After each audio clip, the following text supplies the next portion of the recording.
Yeah, what is the core element of playing through a story in an RPG? Cut out all the fat. Cut out all the fat, and not even, not even, it still has some of the nice fat in it too. Like it's lengthy. It has a girth.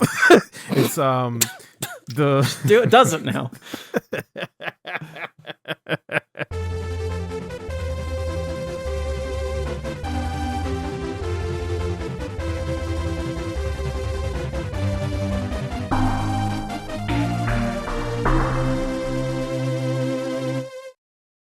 I'm on for real right now. And so I am over here. And I am now over there. I am back over here. Oh. It's a Homestar Runner thing. Okay, I kind of figured you did the voice. I don't know any Homestar. Homestar Runner is one of those things that, like, I am the generation for it, but it was one of those things, if you didn't get into it the year it was hot, then you missed out completely. It completely rewired my brain and way of thinking and just speech patterns, and for that I am deadly serious. You and everybody who's been into it. All I know is Stinkoman. That's it. That's the extent. That's a good one to know. Oh, and the girls, the Teen Girl Squad, I think it's called. Teen Girl Squad. Trogdor. Yeah. Oh, everybody knows Trogdor, yeah. Everyone knows Trogdor. Yeah, that's the mainstream meme.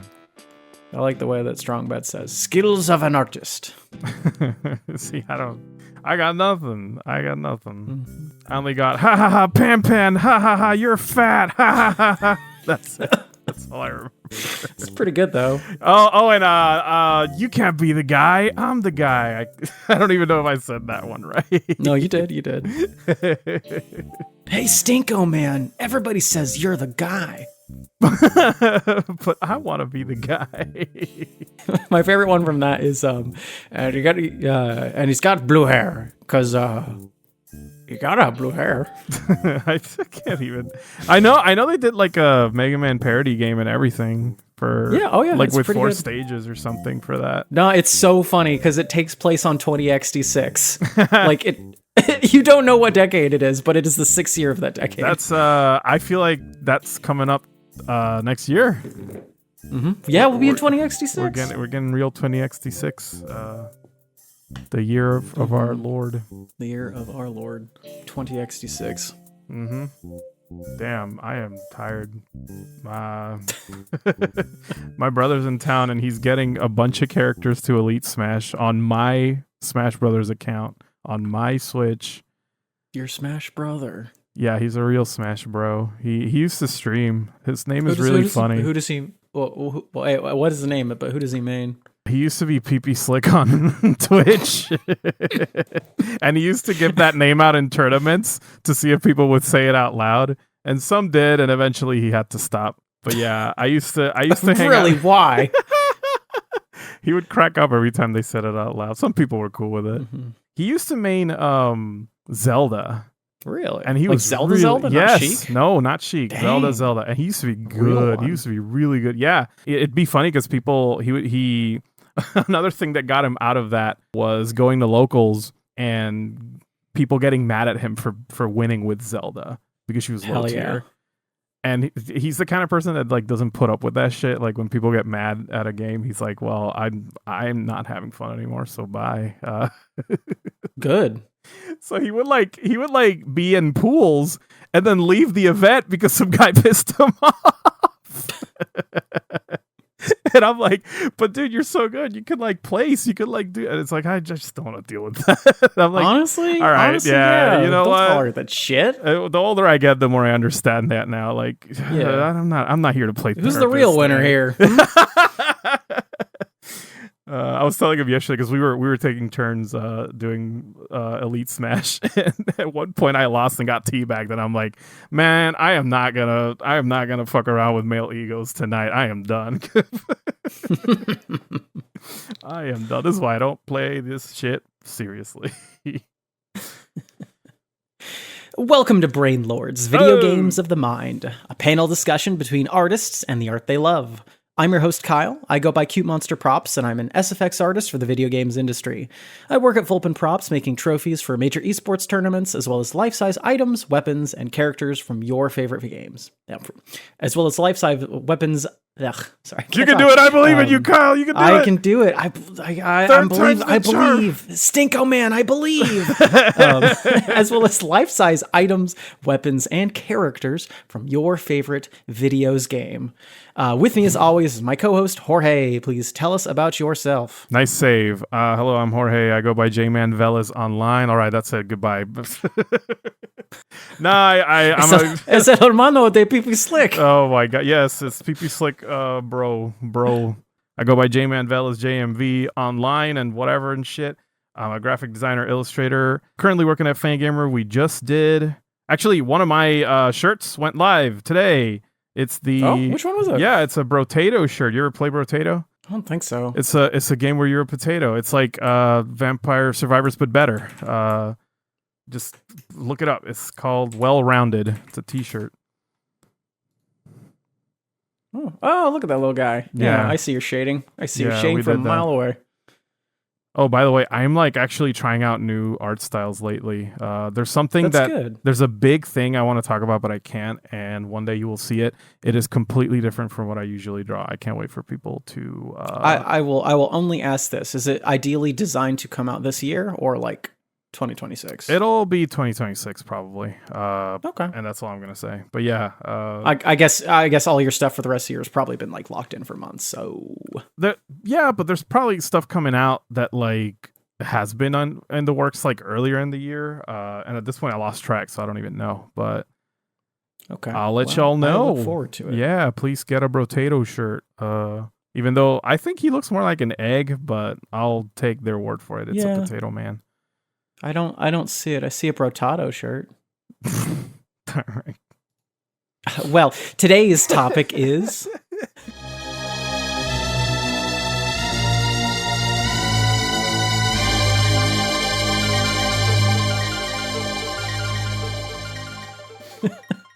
when more game made a worse game. When more game made game bad, it can only be bad. The sequel, the HD remake, the spiritual successor, they each promised more. More levels, more abilities, more systems, more game. So why do I keep going back to the original? On this week's episode of Brain Lords, we're discussing several cases where the improvements on an already perfect game only ever paled in comparison, and why we learned that simple was best. Why is simple best, Kyle? Yeah. So I don't want to come off as too like old man yells at cloud on this. It was more I've been thinking of like a couple of games where they were like a spiritual successor to something, like the team came from another studio, and it like modernized it in some way, or it added something to it. And I played it for like a week, a month maybe, and then I just play the original. I'll get to the examples in a minute, but like I feel like there's been more than a couple of games where they tried to add more stuff to an already perfect game, and there was just no reason for it. Oh, yeah. That's a bummer. It can only bad happen. It can only bad. When game made big worse. Okay, I have no words, but thank you. Well, how about this? I don't know if there's any sort of preamble that would really help with this, so let's just jump straight into our cases, shall we? Oh, damn, we are... Oh, shit, I'm getting whiplash how fast we're going. Damn. Let's fucking go. Oh, Kyle, stop! It's too fast! Okay. But yeah, just get us rolling. Why don't we talk about loot and crafting systems? Oh, shit! Okay, so I see what you're saying. This is when shit gets added onto games. Yeah. And it's like, why is this even here? I am actually suffering instead of enjoying this. Yeah. Maybe to keep it to keep it too negative rambly, to keep away from too much engagement bait, let's say. Jorge, why don't we start off with like what is an example of like a good loot system or a good crafting system? Whoa, that's a great question because I actually hate crafting and loot systems. I mean, let me think. Damn, brother, you got me with this one. I like when I think my favorite types of crafting systems are the ones that are kind of there as an entertaining little side thing that you can do to like appease the ADD brain and like the little micromanaging part of yourself that's like, ooh, I want to do something while I wait for this, and it lets you do it. If I can think of something like that, do you remember Dragon Quest XI when they're in the campfire? To do the when you're doing the little mini game on the anvil. Yeah, when you're like kind of upgrading your weapons and that shit. I think that's cool. Yeah, I like when that. I like that. I like that one a lot because it doesn't feel like you have to go too out of your way for it.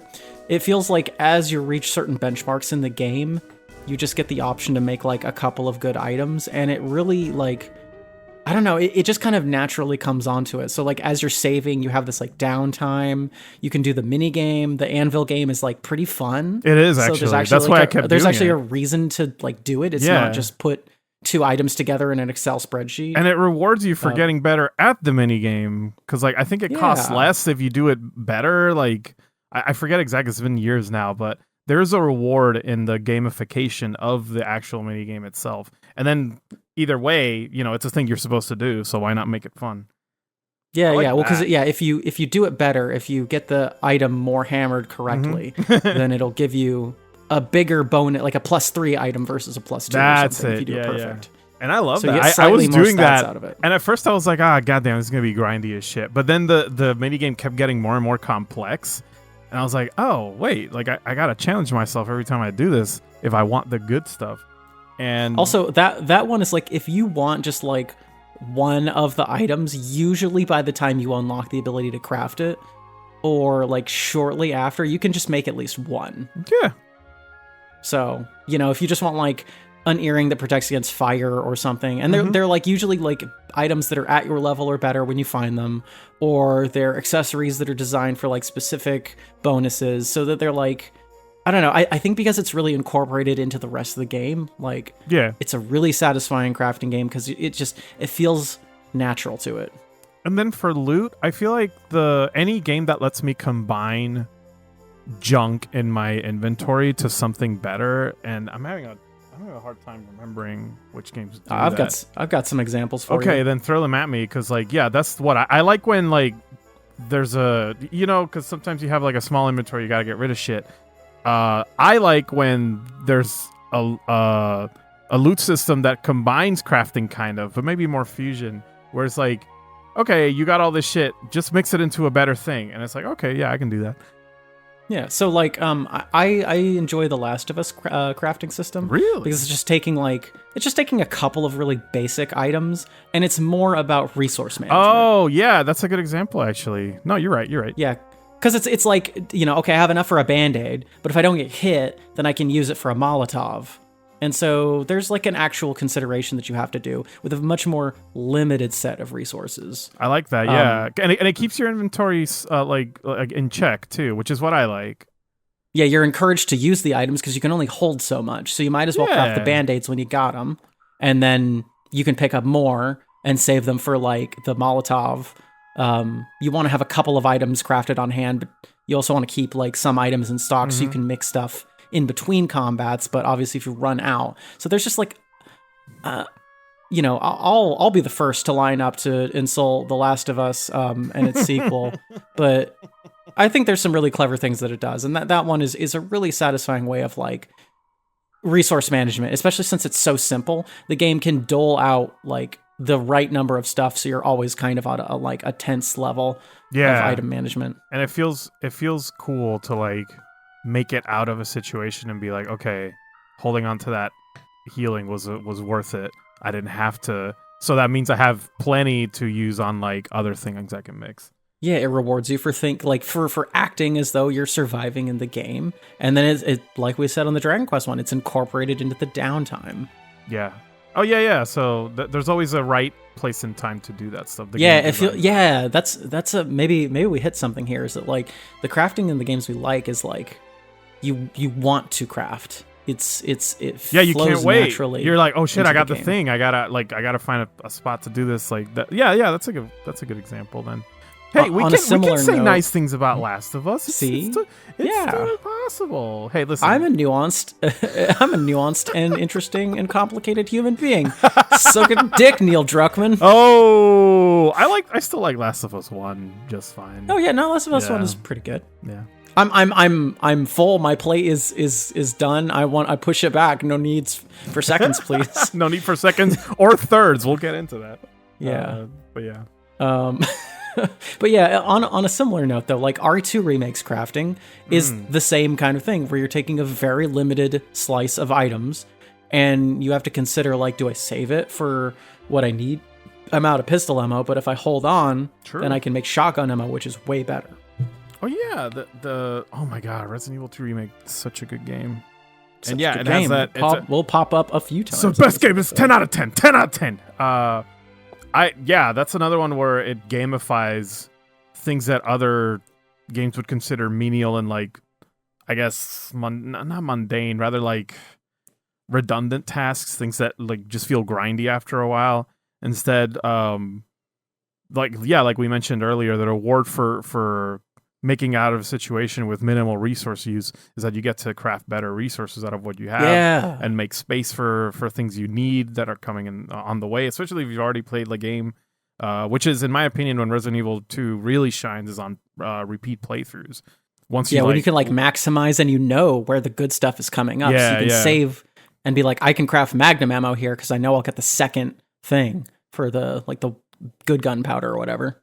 Is good. I like. Oh man, I want to play it again. I miss it. Okay. So let's try and distill this then. It sounds like for us personally, good crafting is naturally incorporated into the game. Yeah. There's not too many things to consider. So there's a trade-off. There's risk reward. There's clever item management. There might be, like, gating of interesting items so that there's not too much on your plate at any given time. It sounds like these are the things that, like, that's what makes crafting work. I think to add to that, the most important thing is to make it feel like it's part of the experience and make space for it within the gameplay loop. Kind of as a in between, like Resident Evil 2, you survive a room's like emptied out, cleared out, then, like, okay, time to resource manage. And that becomes like a respite, like a moment, like a break from, like, the fast pace and, like, scary shit. And Last of Us does that too. Like, in between all these, like, scary scenes, you have your downtime, and your brain is entertained, occupied, and you're no longer, like, tense. It's a really nice flow state. I'm sorry, Kyle, I said the word. I hesitated. It's fine. It's fine. Sometimes words just need to convey a meaning, and you did that adequately, and I commend you. I kind of did it on purpose, to be honest. But yeah. Let's go gambling. Oh, dang it. Yeah. Well, and to kind of go on the opposite end of things too, like, we're talking about, like, very specific genres of games, but I would even say, like, a lot of MMOs do crafting well because it's a way to fill out the world, to give you more things to do. And a lot of that is very optional. It's a way to get certain access to items, to have your character be different and good in certain things than other characters, because often, like, crafting is locked to certain, like, skills or grinding, so that can be a way of achievement for you. Like, it doesn't have to be this, like, perfectly tailored, like, oh, well, you'll get this amount of gunpowder at this level. Like, it can just be, like, plants all over the fucking place. But like, I don't mind that in a World of Warcraft or something, because it just makes the world feel more. And that is a game about a world feeling full of stuff. Yeah, I'm having trouble with this one because, like, the only way I can explain good crafting is to explain bad crafting. Why don't we just jump straight into that? Because I think we've clearly defined our terms. Hey, Jorge, let's go. Tell me what's some whack ass crafting? Whack ass crafting. I think any game that implements crafting as a padding to, like, inventory, or rather padding to gameplay time, where it's more based on, like, luck, like, oh, will you get this thing or not? And then it just kind of create a grind in order to get, like, the rare item. And then the reward for it isn't proportional to that grind. I feel like that's where it really loses me. That's like easy shit. I feel like most people don't like that. I don't even know who does. Yeah, it's when the crafting. I mean, you joke about the machine zone and the flow state and the loop, but, like, I think when a game's loot system just gets to, like, just pouring shit all over the screen, and it doesn't feel like you're meaningfully like collecting things. I will not stand for that. I have a bad example of okay. It's from a game I like, actually. Go for it. A bad example of loot system is in Transformers Devastation, the Platinum Games Transformers. As much as I fucking love that game, it has one of the worst loot systems I've ever seen in a video game, because it is just... Do you remember? Have you ever played it? I haven't played that one, but I understand what you're talking about, because like these are beat 'em up games. Like they're about a sense of mastery, and so having to like grind for materials is really stupid. So the upsetting thing about it is that you hit a point where it's a fast-paced game, and you're into it. You're in the zone. You're like practicing combos, learning different tech, and suddenly you have to stop the fucking game because your inventory's full of junk, of garbage, and you have to go through like you have to go to the home base, the Ark, and like go through your inventory and be like, okay, all these weapons are like low level, and I don't think there's like, because modern games remedy this by having like an automatic trash setup that you can customize, so like it'll junk anything that's like below a certain grade or level. This game doesn't have that, so you have to like go sift through all your great C shit that you picked up in that stage, because none of it is useful. Keep maybe the B's, and then only ever use the A. You know what I mean? Like,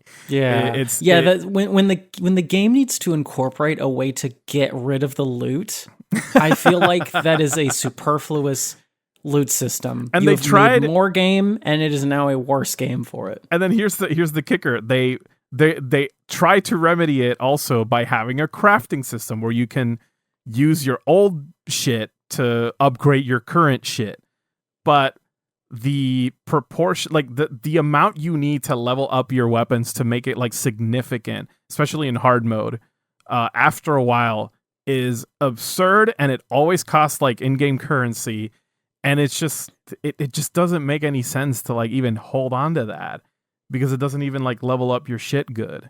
So man, for a game I love, it pretty much checks every box on like why I hate loot systems. There's a game where like I like the high level crafting system, like for the end game, but I hate how it's implemented for most of the game, and I hate its loot system, and that is Nioh 2. I love Nioh 2. Nioh 2 is a fantastic game. Dude, I want to get into those, Nioh 1 and 2. Yeah, they're really fun. If you want like a really technical Ninja Gaiden style game to have elements of a Dark Souls, it's pretty sweet. I really like it, because you can like really pick your build, kind of like on a Monster Hunter game. Like your weapons let you customize yourself really, really well. Yeah, I've been interested in it after I finished Strangers in Paradise. Like, I think you'd like it. Yeah, I'm like, oh shit, they do good games. Let me play some other stuff. I would just say sometimes the movement and like attacking and stuff can feel stiff. Like it is a game where if you overextend, you will get punished for it. So just play cautiously. Yeah. Fine. Don't worry about it. But anyways, going back to its loot system, on the high level, I think it's really cool, because you can like you said, you can kind of grind your weapons down, distill them into like really specific builds where it's like, oh, okay, I'll go for water damage, which means that I'm like building up this meter, and when I do that, it means I can like, there's all these cool things you can do and consider based on like the attack speed of the weapon, the style of the weapon. It's really cool on the high level when you have all the ingredients and you can like go with a goal in mind of making like the ultimate like electric weapon that hits fast and stuns the enemy immediately and is building up all this extra damage. There's not a lot of point to do that in the mid game, because you will use up all of your resources doing so, and you're going to outlevel those weapons pretty fast. So unless you're really stuck, there's not a whole lot of reason to just use the good drop that you got for your level. And because of that, the loot system itself, you are just constantly covered in shit. Yeah, just micromanaging over and over. Yeah, the amount of downtime I have in that game that is just inventory management in a game that I feel like should be more about like what are my long-term goals? What am I doing? How am I going through this one level? It doesn't feel like it's woven in naturally into the game, and I kind of dread having to go through all that inventory. Yeah. It doesn't feel intuitive. Man, and Stranger of Paradise has that problem too, funny enough, because it's like the same dev. They, like I said, they make it a little more tolerable because you can set like automatically junk anything below this level, please. Which I actually fucked myself up once because I accidentally set it to like just one level below me and I lost almost all of my gear. No. But I was like, oh, you know what? In the long run, this is better for me because I don't have to manage shit anymore. Hey, that's good. But yeah, it's funny that they have the same issue. I wish they didn't. I think a lot of the looter games, your Borderlands, your Diablos, Oh man, you're so encouraged just to ignore vast swaths of that game until the end game. Yeah, that it's like, why does the system even exist then? If it only matters, I guess there is that loop of like the end game stuff, but it just feels like, well, why then? Yeah, why even other than I guess to ease me into the more complicated systems of it, but then I'm not using it, and then I'm just consulting a guide and seeing someone tell me what to do. Like I feel like I don't participate in these systems. I guess not. But the issue I always had with the Borderlands style loot system is like you find a good weapon and you love it, and then 5 levels later it's useless and you have to find another one and you hate it and you're like, well, I have to keep it because it's better.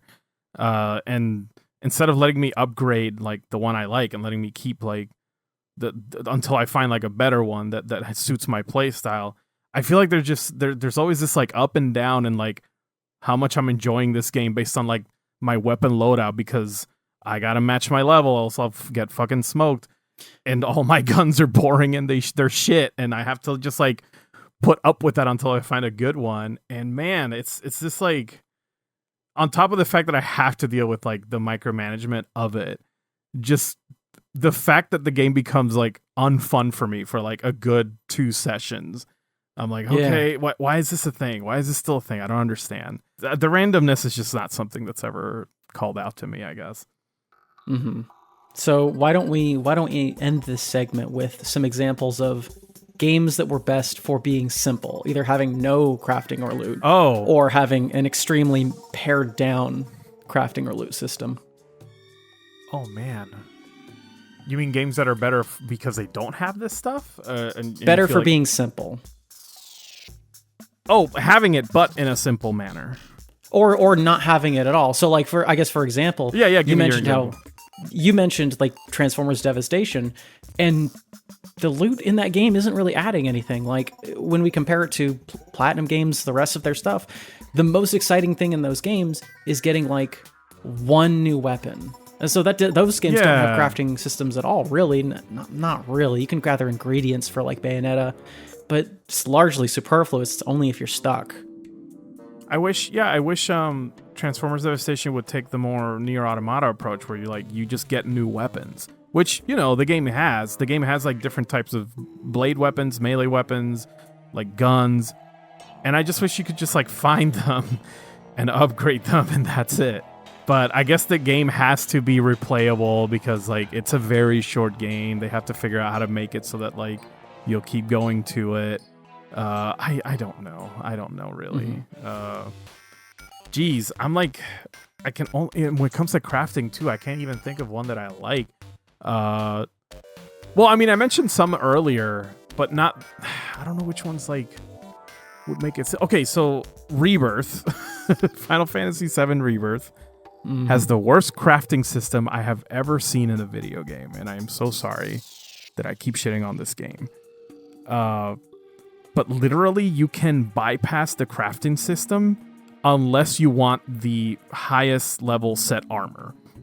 That is all it exists for, is so that you craft all these things that you can get everywhere else in the world, just so that you can get enough crafting experience so that you can make the final armor set for like a numbered set of characters. You can repeat this as many times as you want, but it's such a fucking chore, and it makes finding stuff in the world bad because like in a JRPG you find a treasure and you're excited. You're like, "Ooh, what's in here?" Like, "Oh, a new weapon. Oh, a materia or whatever."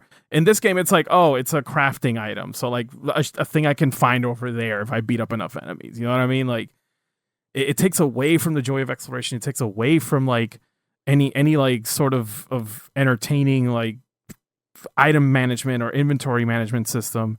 So like if this game just didn't have that, it would be better. Because then like the chests would matter. Like the things you find in the overworld would actually matter. You'd be like excited. Like I can't tell you how many times it's kind of like the Breath of the Wild effect where like you traverse this whole area and you're like, wow, that was a really cool adventure. What's at the end of this? There's and a it's chest. just like a great sword that's gonna break in 40 swings. You find, and I like that the weapons break, but it feels so sucky that like that's all I get. There's no like major milestone I'm getting here. The equivalent in Rebirth of that is like I was so proud of myself for figuring out like there's an area in the Calm region where like if you traverse it correctly, you can end up on a bridge that's like or like broken from like the war. But at first glance, I didn't think it was accessible. I thought it was just like decoration, like dressing for their area. And I was like, oh, that's awesome. I got up here. And when I look over there, there's a chest at the end. I'm like, oh shit, that's even better. I was meant to come up here. Like they thought about this. I open the chest and it's a fucking crafting item, like a common crafting item. And I'm like, okay, so the joy is gone. Like there's no point in doing this. Mm-hmm. That kind of stuff. Oh my God. So yeah, I feel like games to do it better. I don't know, regular Final Fantasy VII, where like you find the chest and it's a new weapon, and you're like, that's awesome. It sounds like you don't need to come up with a brand new example. Like the simple version was better. It was not made better by having more game attached to it. Absolutely not. It was made worse. Yeah. Oh, there it is. And when that makes sense because you're encouraged to explore. Because any treasure chest could be like a brand new weapon, and if it's not, then at least it's like a high potion or like an ether or something, which is like fairly useful items that'll save you some money, which is good when you get to the new town and you don't have to spend as much on like armor. Of course, yeah. That's all I'm asking for. Just make it valuable, but no, because of the way Rebirth works, like weapons are tied to your skills, so there has to be like a set moment where you find them. It's silly, and I don't like it. I mean, I talk about a lot of these loot games, and I know that it's very easy to just compare everything to Dark Souls, but I think a reason that it really lands with me is that like, I know. Go on, get it out. but like, okay, if you ask me like, where's the scythe in that game, I can point exactly where you find a scythe in that game, and it's a named unique scythe. It's a specific it's just a scythe. It's just like there's a specific location where it's like if you're playing the game for the first time and you want to get the big ass longsword, the Zweihander, it's like as soon as you're out of the tutorial area, go through the gate to the left, dodge through two or three small skeletons, then go on to the right. There's a gravestone with a really big ass skeleton. Grab the item behind him and run back, or just die because you already get the items and you don't lose them on death. The fact that I can describe that item to that detail and I just pulled that out of my ass. And like all of the weapons are like that. Like they're meaningfully it wouldn't be a random located. thing. Every time you go behind that skeleton, it's not going to be a random Some drop. enemies do have drops. Okay. And some of them have weapons. Sure. But you certainly don't need that to beat the game. And that can add a nice variance to things where it's like, oh, I got the straight sword from these knight enemies in the early game. And that one actually scales really well with Dex. Instead of the gay sword. Okay. It's true. But yeah, there's no real, I mean, there's like items you can use to upgrade stuff, but that's really it. Yeah, another Final Fantasy IV. Some of the most rare drops in that game are like the secret summons that you can give Rydia that you can't get through the story. They're extremely rare, but they're also like not great. So you don't feel like you're missing out if you don't get them. But it is like really cool if you do. You can be like, yo, I got the bomb, and that's awesome. It doesn't really like fuck up your gameplay experience. You know what I mean? Like you can still get like the good shit because you know where to look. So there's like the loot added a variance to it to make it personal, but largely the rest of the game. Yeah. It makes it personalized, like unique. Like look, I got I think the 4R imp bomb, the rock bird, one more I forget, but yeah, like if you get those, it's exceedingly, especially like early versions, it's really rare. But it's awesome. Like, hey, look, I got this. And it doesn't really change your trajectory of the game either. It's not like it wouldn't be like a rare crafting item that you're like, oh shit, I gotta fuck. Like, I can't believe it. I did it. I grounded for 20 hours, which I'll get into. The cheat has been grounded. There you go. Well, Jorge, let's move on to our next topic. Sorry about my ramble. No, we're figuring this out. See, that's why I said just let's go straight into it. All right. Or gay into it, or whatever. I don't fucking care. Or bye. We got to think of everybody, okay? All right. Anyway. We do. They got the best flag. Jorge, tell me, what do we like about a good skill tree in a video game? A good skill tree. Okay, damn, easy. I'm gonna be honest with you. I just poo-pooed this game. I think Borderlands 2 had some of the coolest skill trees. I actually liked going through them, being like, let me chart out what I'm gonna do. Let me see, like, I would base it on like the final ability. Like, okay, how good is that final one? Because that's the skill tree I'm gonna go through. And feeling that progression, like, oh, every time you level up, you know, okay, like, I know exactly what I want to do. That's the mark of a good skill tree, where it's like I can personalize my character. I don't feel like I'm being. I feel like a good skill tree is not like you shouldn't have to complete it. You should just pick the one you want, and then keep at that. I will yes and your poo-pooing and say Nioh 2 has a really cool skill tree because you're picking like, okay, what 2 weapons do I want to focus on here? Because realistically, like, that's what I got. And so like I did like the 2 like Tanto like twin blades, and then I did like the Daikatana or whatever, like the big fuck off sword. And so, you know, you're using your skills to fill out these abilities, and all of the level ups are like meaningful additions to your combo. Yeah. They're doled out slowly enough to where I really feel like I'm learning, like, okay, like hit, do this like trip move, and then swap up to here, change my stance, do this. And it's a pretty technical skill system because you're swapping stances. So it is asking a lot of you. So the fact that you're building up the skill tree and you're sort of naturally improving your comfort with the game and the timing of it is a really well considerated. I don't think that's a word, but well considered.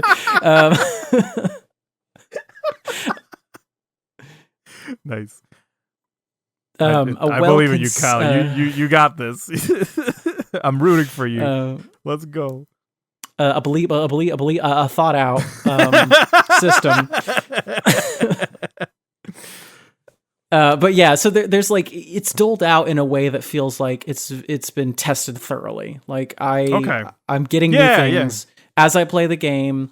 I'm making meaningful decisions based on where I want to be. It's really exciting to unlock new moves because like they can do really cool and useful things that completely change up like how that weapon is effective.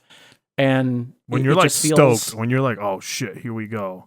I'm getting my next thing.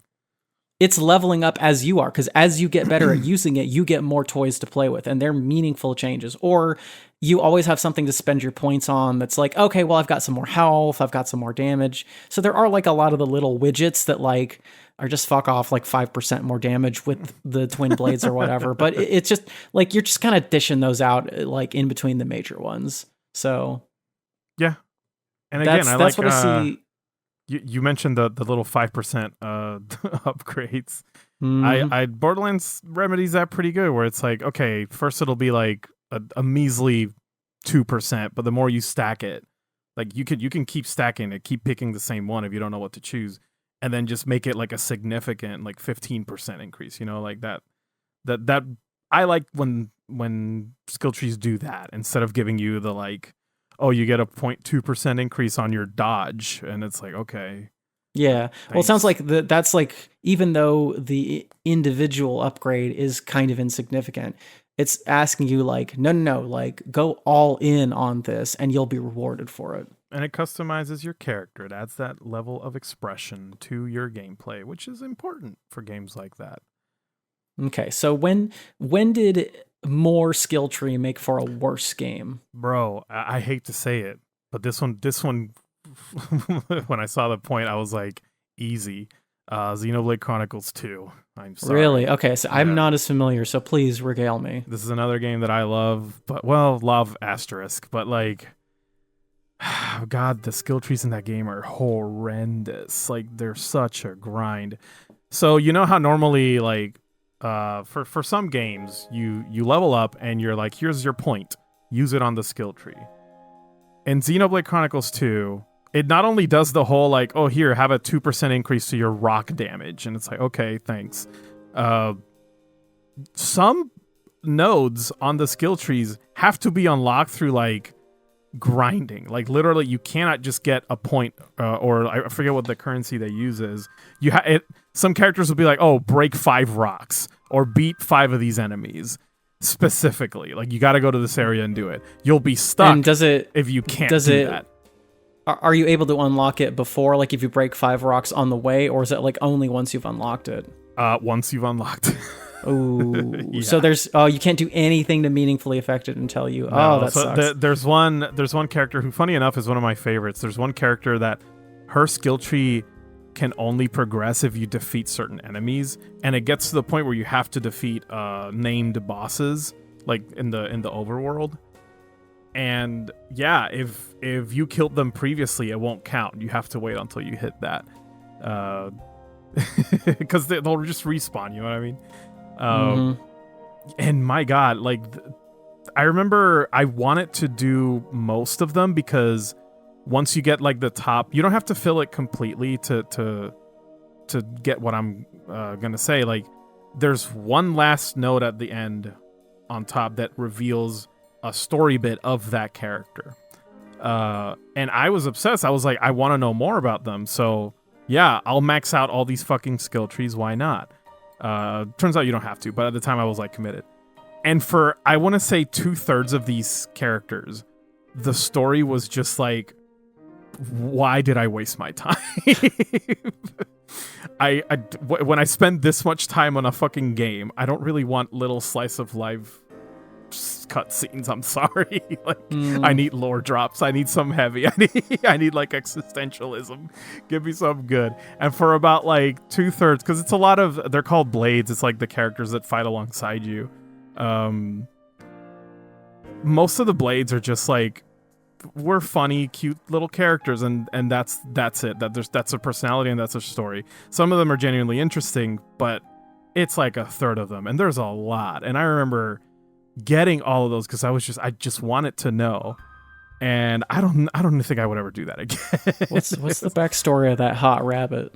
The rabbit? Oh, oh no, actually, hers is kind of sweet. She meets a little girl, and she's like, I want to be just like you when I grow up. And she's like, girl, you talking crazy. But then she remembers, there was the thing with blades and a little bit of lore for Xenoblade 2. Blades, once they die, they don't really die. They kind of like go back to their crystal, but then they lose all their memories. So the latter arc of this character, she meets an old lady that was like, I remember you. You like inspired me when I was a child. Do you remember me? And she's like, no, I don't. And so it's this weird, like, not weird. It's this like kind of tragic little scene where she's like, I don't even know what I'm doing right, but apparently people love me. This is. So you're saying that she's somewhat of a mother figure? No, they don't play that. So Damn. it's yeah. Damn. Oh, yeah. no, you almost wanted had that. me. Okay, okay, nah. I'm sorry. There's, I mean, if you want mommy types, there's other characters, but like, I'm sure they got all come types. on, it's I made don't in need Japan. Of to. course they're gonna I do am that. not. But the bunny not lady, interested. No, the bunny lady was going through this whole like self-esteem arc because of this little girl, and I thought it was pretty good. It was well done. Okay. She was one of the better ones. All right, let's get back to dunking on games. I mean, yeah, Xenoblade 2 is like, I love and hate this game. There's so much for everything nice I have to say, I have some shit to say about it. But yeah, skill trees down. Thumbs down. The one there's 2 main ones I'd like to highlight. First off, I haven't played it yet, but it is very interesting to me to see like a mainline first-party Nintendo game, Donkey Kong Bonanza, have skill trees as a major feature in the game. Listen, that Donkey Kong climbs trees. He needs a skill tree. What are you talking about? It makes he needs sense 5% climb speed increase. He needs 5% banana power. He needs banana slamma. Bananas produce 10% more potassium. He needs 5% more banana horde space. He needs more I don't know, vines. What else do apes need? He needs Donkey Kong Country to be 10% more independent. They need to gain sovereignty, Kyle. Mm-hmm. Increases speed. Oh my god. Anyways, go on. It's weird, and like I don't think it's inherently bad to like, new movement options as I get better at the game. But like there's only a couple of those, and realistically, like from what I understand on how the game plays, after that, it's basically just increase your punch damage, increase your health. Everything else is pointless. Yeah, and a lot of it is the like 5% extra whatever, or like increase range on the like sonar, where it's like, so there's like the upgrades are just basically nothing. Jeez. Okay, it's not a game that needed it. Then it's weird. I mean, it feels like it's just padding to give you more reason to collect the stuff. And historically, those games have never needed a reason to get the stuff, because getting the stuff was the fun part of the game.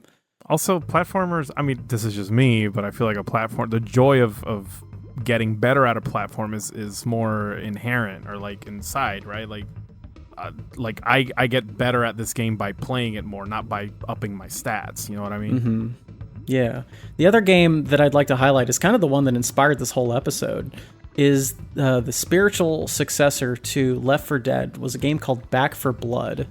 And they did the like, you've got your team, you pick up different weapons, you do a run through a level, and there's different special infected that you fight in between hordes of regular zombies.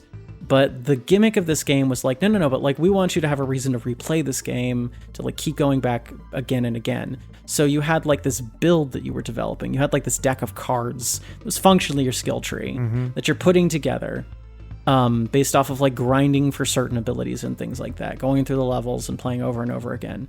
And because of this, because you needed to have like meaningful upgrades, and there were different difficulty tiers, the enemies became just damage sponges. And it felt awful to just shoot a zombie in the face like 6 times and not watch it go down. And you know, it's so you're really trying to figure out like, what is the difficulty I'm supposed to be playing at based off of like the level of my cards.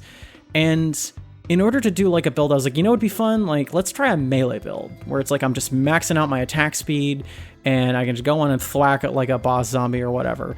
But the amount of time it took to get to the point where you could actually meaningfully engage with the system was like hours and hours and hours. Ooh. And I wasn't about to like play this game for 40 hours just to see if I liked melee combat once I was like using the good version of it.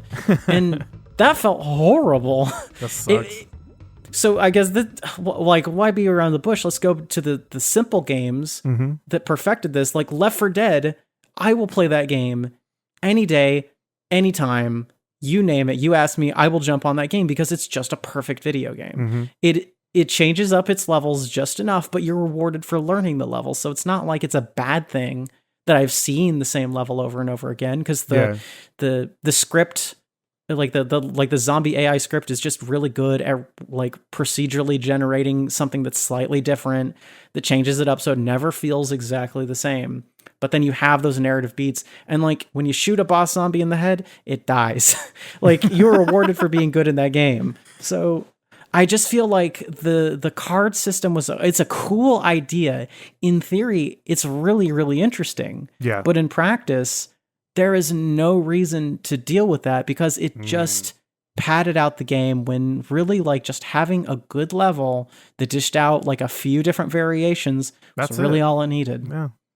Xenoblade 3 fixes the skill tree problem Xenoblade 2 had. If you want my take on that. Did it just pare it back, or? Yeah, it's like, so number one, it limited only to the 6 main characters, so you only have 6 skill trees to worry about. Number two, it's all points based, like that you gain from just playing the game. You get actual useful stuff, which, in my opinion, it's a little too useful. They should not have locked behind a skill tree. Like, the ability to cancel moves is unlockable. Like, I wish it wasn't. That should just be there from the beginning.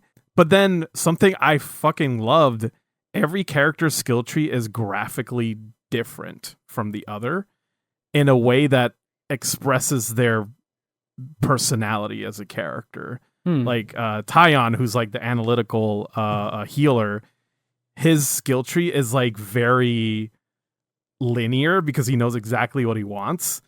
But then I forgot his name. The big guy, the big cool guy, Lands. He's kind of like the himbo, so his skill tree is all over the place. And you can just like branch out however you want. It's really cool how they did that, and I loved it. You know, I mentioned Bananza, and like Odyssey has no skills. No, because it doesn't need it. That's what I was saying. It doesn't need it. But then you naturally develop a skill tree in that game. Exactly. Like, by the time I was like 3 or 4 levels in, I was like, wait a minute. Toss my hat and then a jump. I can bounce off the hat. And like I spent like 15, 20 minutes being like, can I jump off this again? Yes. And then I unlocked a new skill because I became good enough at the video game. Exactly, by just messing with the physics and the mechanics. This is why I love Odyssey. And I did not know, like, I didn't see a guide or tips or tricks or whatever. I just was like playing with my roommate at the time. We're both playing on our Switches, and I was like, hey, check this out. And we both tried to do it, and then we got better at the game. Yeah. And that was our skill tree. And you realize that at first you feel like, oh shit, I figured something out that I don't think I was supposed to. But then as you progress through the game, you realize, no, the game was designed around that. It wanted you to know that. It wanted you to discover that. But most of the level is not asking you to do that. So it's just like, as you play, to just get better for your own satisfaction, to like sequence break things. That's the reason to do it. Yeah, there's no fucking skill tree that says, oh, now you can double jump. Oh, now Cappy will spin faster or longer. Like, no. 5% cap speed. Yeah, no, like, screw that. No more. Don't do that. We don't need it. It simply did not need it, and I feel like it was better for it. Like, again, I feel like I could go back and play, you know, just jump around in Odyssey. You don't even need to fight enemies in the game. Just jumping in that game. That's right. Jump up, superstar. Jump up. Don't be scared. Good. I forgot the name of the song or how it went. Sorry. That was beautiful, Jorge. Thank you. You're welcome. Let's take a break with a segment I call Game Ratings. Whoa!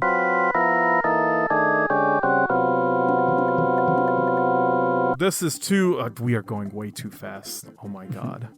I can't. Yeah, we're recording for like 45. Can we stop? Because I need to hurl. Oh. Keep your hands tucked in, all right? It's not safe. Okay, all right. I'll present a category like Pokemon Middle Evolutions, games with tank controls, video game dads, and we'll come up with something underrated, overrated, and accurately rated. Today's topic is games with romance mechanics. Wow. So we're never going to do Pokemon Middle Evolutions, huh? We already talked about that. It's Skullbat. This is the best one. Oh, yeah, right. We did talk about that. Case closed. Shut the door. But yes, another system that they can add in a video game is your ability to smoosh all the other characters. Wow, and I think way too many games have this. Just superfluous romance mechanics. Yeah, because it sells copies, I guess, now. Like, sometimes people will ask, like, well, can I smooch? And I'm like, I mean, if that's all you care about. Go take the people underneath you in the army on a date. Yes. Fuck power dynamics.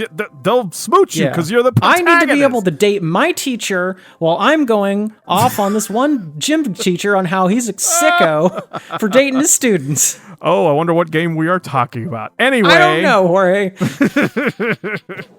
I don't know what a video game is, and at this point, I'm too afraid to ask. All right. Okay, who wants to go first? Because I got some spicy ones here, actually. Okay. Would you like to start with? Let's start with overrated. Really? Oh, okay. Oh, okay. Are you wanting to escalate the spice level? I'm dropping this hot one early then. So my overrated romance system. I'm sorry, I'm not trying to be inflammatory, and I have my reasons. Let me explain. Is Baldur's Gate 3. Okay, please continue. I'm sorry. And this isn't even going to like what I have heard other people comment on, where it's like the characters will just like be a little too forward with you, even if you I was about to say they do. Sometimes you'll do like 2 dialogue trees, and immediately the character's like, "Let's go to Bone Town." It's right off the Sword Coast. Yeah. You want to see my Sword Coast? I got you blue. But yeah, and it's not only because of that, but actually the big thing about it was I had to ask several people like, does being in a relationship with any character affect gameplay at all outside of like extra dialogue? And the answer is no. Like, you don't really get any stat bonuses with the characters you're like dating. You don't really get any like advantages or like any like bonus rolls or whatever. Like nothing from going. It's just, I mean, it is just there for the sake of people who just want to have that opportunity to role play a romance with a character in the game, which is fine. But because it's a video game, I want it to have like some kind of extra like mechanical for a game that's already complex. You know what I mean? Like, yeah, that has so many layers. It wouldn't have to be much. It's like give you +1 on, you know, melee rolls when you're within like 3 squares. Yeah, if you're just like close to the character, like you just something, anything, nothing. For a game that's like insanely complex in its mechanics, you know, like in every other aspect. I was actually quite surprised to find out that like in terms of gameplay, there is no reward for smooching any character. Yeah, you're right. It really is. It's purely for self-expression and just to see the character story, to get some more dialogue, maybe just to give you something to do at the camp, but it doesn't really fine too. feed back into anything. That's fine too, but I like if I'm playing a video game, I want the video game. I do think it's fair to say it's overrated in the sense that it feels a little detached. That's my issue with it. Yeah. It feels, because I'm not gonna say that it was like added on last minute. I'm pretty sure they thought of everything in this game. They fucking thought of everything. This is a very well made game, but I was just like really disappointed with the fact that like, oh, so smooching Karlach doesn't like make her protect me when I'm in danger. Like that would be, I don't know. I want that. But yeah, that's it. That's mine. Your turn. I have a similarly spicy take. Oh, I'm all for it.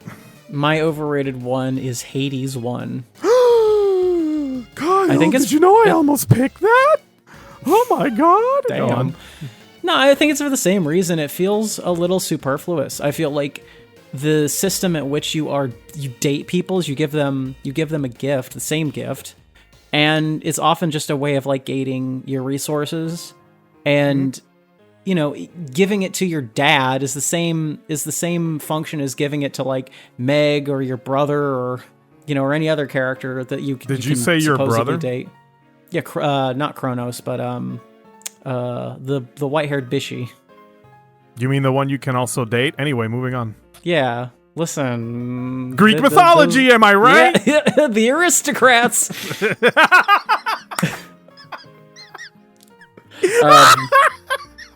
But yeah, it's there's functionally no coded, bro. We just dated ourselves. Okay. That's amazing. Thank you, Kyle. That's not a bro. That's like boomer Gen X, like elder millennial. That anyway. Anyways, no, I just feel like it's similarly superfluous.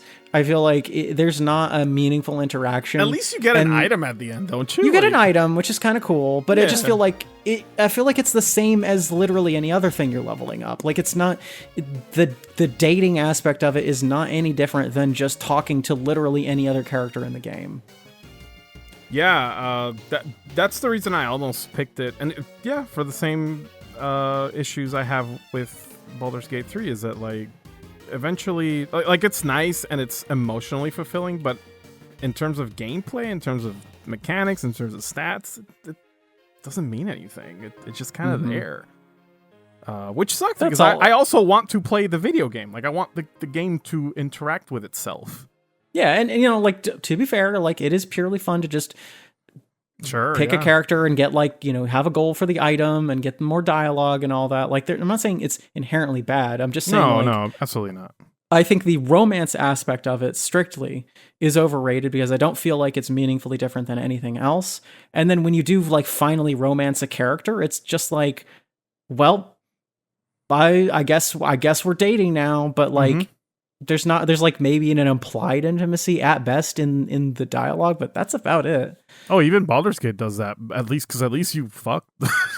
Yeah, but then it's just like, okay, cool, I guess I'll give my ambrosia to someone else now to get their item. Like, yeah, it becomes like a weird grind, and then suddenly it's like emotionally detached from the whole thing. Yeah, I see what you're saying. Yeah, it's just, and again, I guess that does thematically fit for like, you know, Greek myth and all that, but it just feels like, I don't know, a little pointless then. No, I like that. That's good.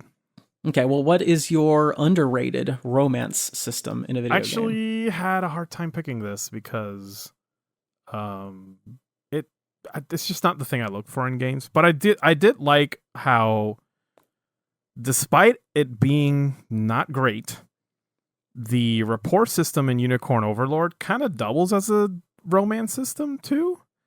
Yeah. And the reason I like it is because, number one, building rapport with other characters gives you stat bonuses, gives you reason to keep those characters in the same team. Like it lets you build that relationship up in your mind, and the game gives you little cutscenes every time a little heart fills up with those two characters, depending on how close they are. Some of them don't have all three cutscenes. Some of them don't even have any because they don't know each other. Whatever. What I like about that one too is that like it's not strictly like romantic love. It's just like your relationship, and you can kind of fill in those blanks. You can fill in the blanks, and like if you don't even have to engage on a deeper level if you don't want to, because there were characters that I had like with the main character Elaine that I had all three hearts filled up, but I didn't really want to see their final cutscene because it would have been like the romantic option. It's like, no, I am married to my lady Melisandre. And that's the other thing I wanted to bring up was the Ring of the Maiden, who you give to any character you want. So you can technically marry any character you want. They don't call it marriage, and some of the cutscenes are kind of a cop-out in that respect. Yeah. Unfortunately, but you can at least be like kind of sort of maybe gay in this game. Yeah. And it works for me because it's like, man, at least even the fact that they thought about how every single character will react to this event, that's awesome. Like, I really like that. I really like that even if you are eating the crumbs, that's more than every other game is giving me when it comes to like this kind of relationship. Sometimes you just need that hot unk status. I know. And like even the additionally, when you give the ring to that character, the two characters with the ring get bonuses if they're in the same team. Like, yeah, that's the kind of shit I love. And the rings are buffed once they're committed. The rings will have extra stats bonuses. They'll give you extra turns. So that's what I'm talking about. Like, it's not only flavor text, it's not only like emotional fulfillment from a video game, but it's also like weaved into the mechanics of the game. That, to me, that's the mark of a really good romance system. Yeah, you're right. That one, it doesn't get talked about that much, but it is a really cool system. I wish there were parts of it that were more fleshed out, because unfortunately with Unicorn Overlord, there's just so many characters that they just can't make them all interesting. That's fair. That's the issue with it, but yeah. Well, my underrated game, or at least underrated romance system, is Little Goody Two Shoes. Yo, I've been wanting to play this game forever. I have it in my library. They've got a demo. It's pretty cool. Well, in Little Goody Two Shoes, do you know the premise of this game? Not really. Let's do a spoiler free because I actually do want to play this game. Yeah, I won't say. I'm not going to say much Okay. more than the base level. But in Little Goody Two Shoes, you're in an idyllic, low fantasy village, European inspired, and you're a young woman who lives by herself in an old cottage, and it's sort of a life sim style game where you're like every day you have like a certain amount of like time steps that you can use to like do chores, to do odd jobs, to progress the story, to talk with different characters. And in it there are a number of like I think like three or four or so other women that you can talk to and pursue a relationship with. And it's explicit in the sense that like this is like a fondness, a love. They're young girls, but you get it. It's like you're pursuing like an active relationship between these characters. They're not just like queer baiting you. They're actually no. It's a gay as hell game. Oh, okay, that's nice. You know, and there's themes of like the town is worried about like a witch in its ranks. So you always have to like kind of stave off the leering eyes of the people around you. So there's some like cool stuff it's saying with like queer relationships and things like that. And really, wow, yeah, it's I think it does a pretty good job, all things considered. And you know who you're choosing is meaningfully impacting the story, and that's just the same as any other visual novel. But I think because it's woven into the time you spend in each day. You know, there's more systems going on than just purely progressing the story, that like it feels like a very meaningful decision that you're expressing yourself in, but the game is like giving you so much different game based on who you choose to romance. So okay, cool. Yeah, it's a cool game. The visuals are fucking gorgeous. Does this like VHS effect on everything to make it feel like an old anime, but like they really know what they're doing. Great game. Yeah, just a cool little game. I don't think enough people talk about it. I like how you added they really know what they're doing, because that does get overused. They don't just slap that shit on there because they think it's cool and they watched a synthwave video on YouTube. Bro, I am so sick of that. Okay, yeah, anyway. Appropriately rated. What's your accurately rated relationship mechanic romance system? Fire Emblem Awakening. That's thank you. If you hear a muffled thank you in the distance, that is my wife. You know, a lot of people say that Fire Emblem got a little normie when it got the smoochy mechanics. I will fire back and say this shit has been there since before you started playing Fire Emblem. Listen, I feel like we'd be playing Advance Wars to this day if you could fuck the COs. Oh my god. I mean, Nell, my beloved, I would switch. But no, anyway, Fire Emblem Awakening does the things I love about these kind of mechanics. Like, yes, there is like I like this character, I want to get to know them more, and I will roleplay a romance with them. But there is like it's not only the main character, but like other characters too. If they battle together or like close to each other enough, they start building like a relationship meter, and suddenly like they'll interfere in combat to like protect their friends who maybe later become loved ones. And I love that shit. Like that's the kind of thing that like weaving that emotion into like a game, especially a game like Fire Emblem, where like it basically is like rolling the dice every time you battle, but it adds these modifiers based on like how good your characters are, and then on top of that, adding this like emotional modifier is brilliant. It's fantastic. And and you get to have a baby. And then there's another mechanic where time traveling gets involved, and depending on which characters you pair with who, you can unlock additional characters that come from the future. They're like, it's your kids, Marty. But yeah, you get your own OC based on who you smooch. Yeah, which is a neat little like. I mean,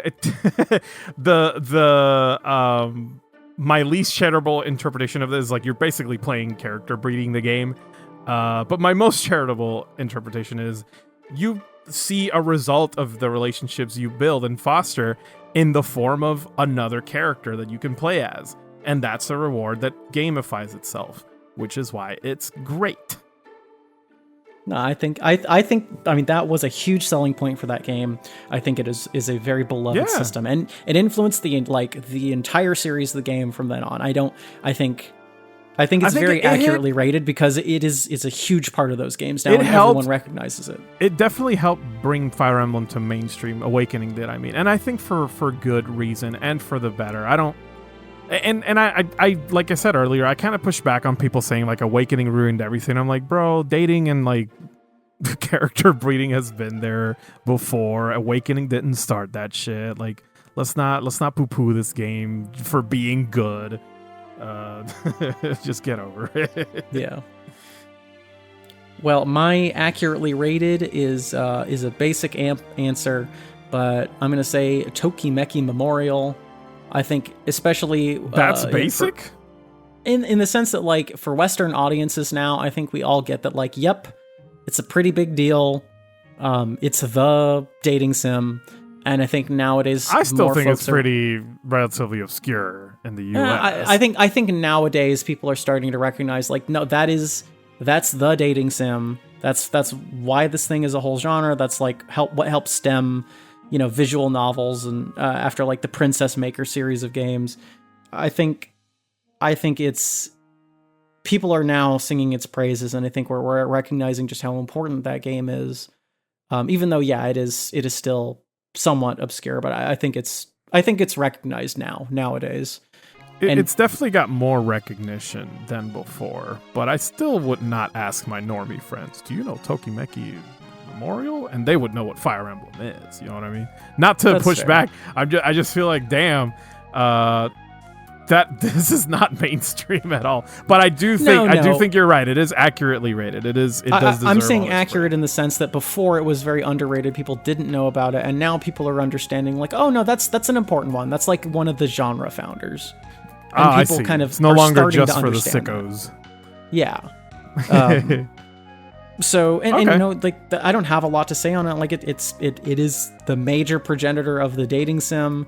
I think what I like about it is that it's no shade on visual novels. They're a vastly important genre of video game. But I like that this one has a system where you're sort of actively pursuing these stats, where it's like something you have to meaningfully interact with the game mechanics in order to make sure you're able to date who you want to date. And so there's a little bit of like risk to that. It's not just all dialogue trees or something. And so I think that just adds a little bit more mechanical depth and stake to who you're dating and how you're expressing yourself through this video game. And I just think that that's pretty neat. All right. It adds just enough extra stuff going on the dating mechanic to make it a little bit more going on. Why don't we get back to the episode? Brain Lords, video games of the mind. The following is an extremely well-paid commercial advertisement and not a really funny cartoon. Checking emails for money is not funny. Dear Strongbad, you need to make a 3D Strongbad video game with all the burst graphics. Not a bad game with dumb pixels. Come on, man! From Kev de Moron, Crenshaw Lane. A 3D video game? What, you mean like this? Holy crap. Or did you mean like this? Give me that camera! Ah! Ooh, look at that voluptuous belly. Wow. Down the stairs. Ooh, pizza. That's 3 weeks on. Hey, watch where you're pointing that 3D. Oh, 3D. Wow. Witness my amazing video game style in all 3 of the glorious Ds. I'd cheat, depth, dimension, and... Hey, Strongbad, I've got a low polygon count. Dumb idiots. From the people who made that game Rabbit Dog and Bunnyman. And the geniuses responsible for Trogdor, Let's Burninate Phonics. Comes a 3D point-and-click-em-up adventure that will quite literally leave your Wii console a smoldering crater. Game will not literally leave your Wii console a smoldering crater. Presenting Strongbad's cool game for attractive people! Or if you want to get in on the ground floor of the cool abbreviation, SBCG4AP! Coming soon to a WiiWare near MeWare. Or YouWare. ときめきメモリアルがスーファミになったのよ。勉強とか部活とか恋愛とか恋愛とか恋愛シミュレーション CD 付きよ From Konami. Brain Lords, video games of the mind. Oh, get back in the car. We're done. Finish that burger. All right, Jorge. Well, can you give me an example of a good open world video game? Goodness. Not even a good video game, just a good open world or good open world system. I think the best open world systems are the ones, and I read someone say this in a review for Xenoblade Chronicles on the Wii way back then when it came out, and it stayed in my mind. If you see a place and you go, can I go there? And you go there and you get there, that's a good mark. That's like that should be the standard of like a good open world. Yeah. I think also like having meaningful landmarks. Like there's a reason to just be looking around and exploring. Over the years, the standard has changed, especially when like open world games became the standard almost now. Mm-hmm. And we've kind of realized like, okay, this is the good and this is the bad. But you're right. The good should be like, it's not just a world that's huge and vast. It's also a world that's populated. It's also a world that you can make your way around just by visual cues and landmarks and good design. It's a world that feels like if I look at a screenshot, I can tell where you are in that part of the world. Like those are the should be the tenets of good. Meaningful differences in the locations of the world. And also one more thing. How well do your mechanics help you traverse that world?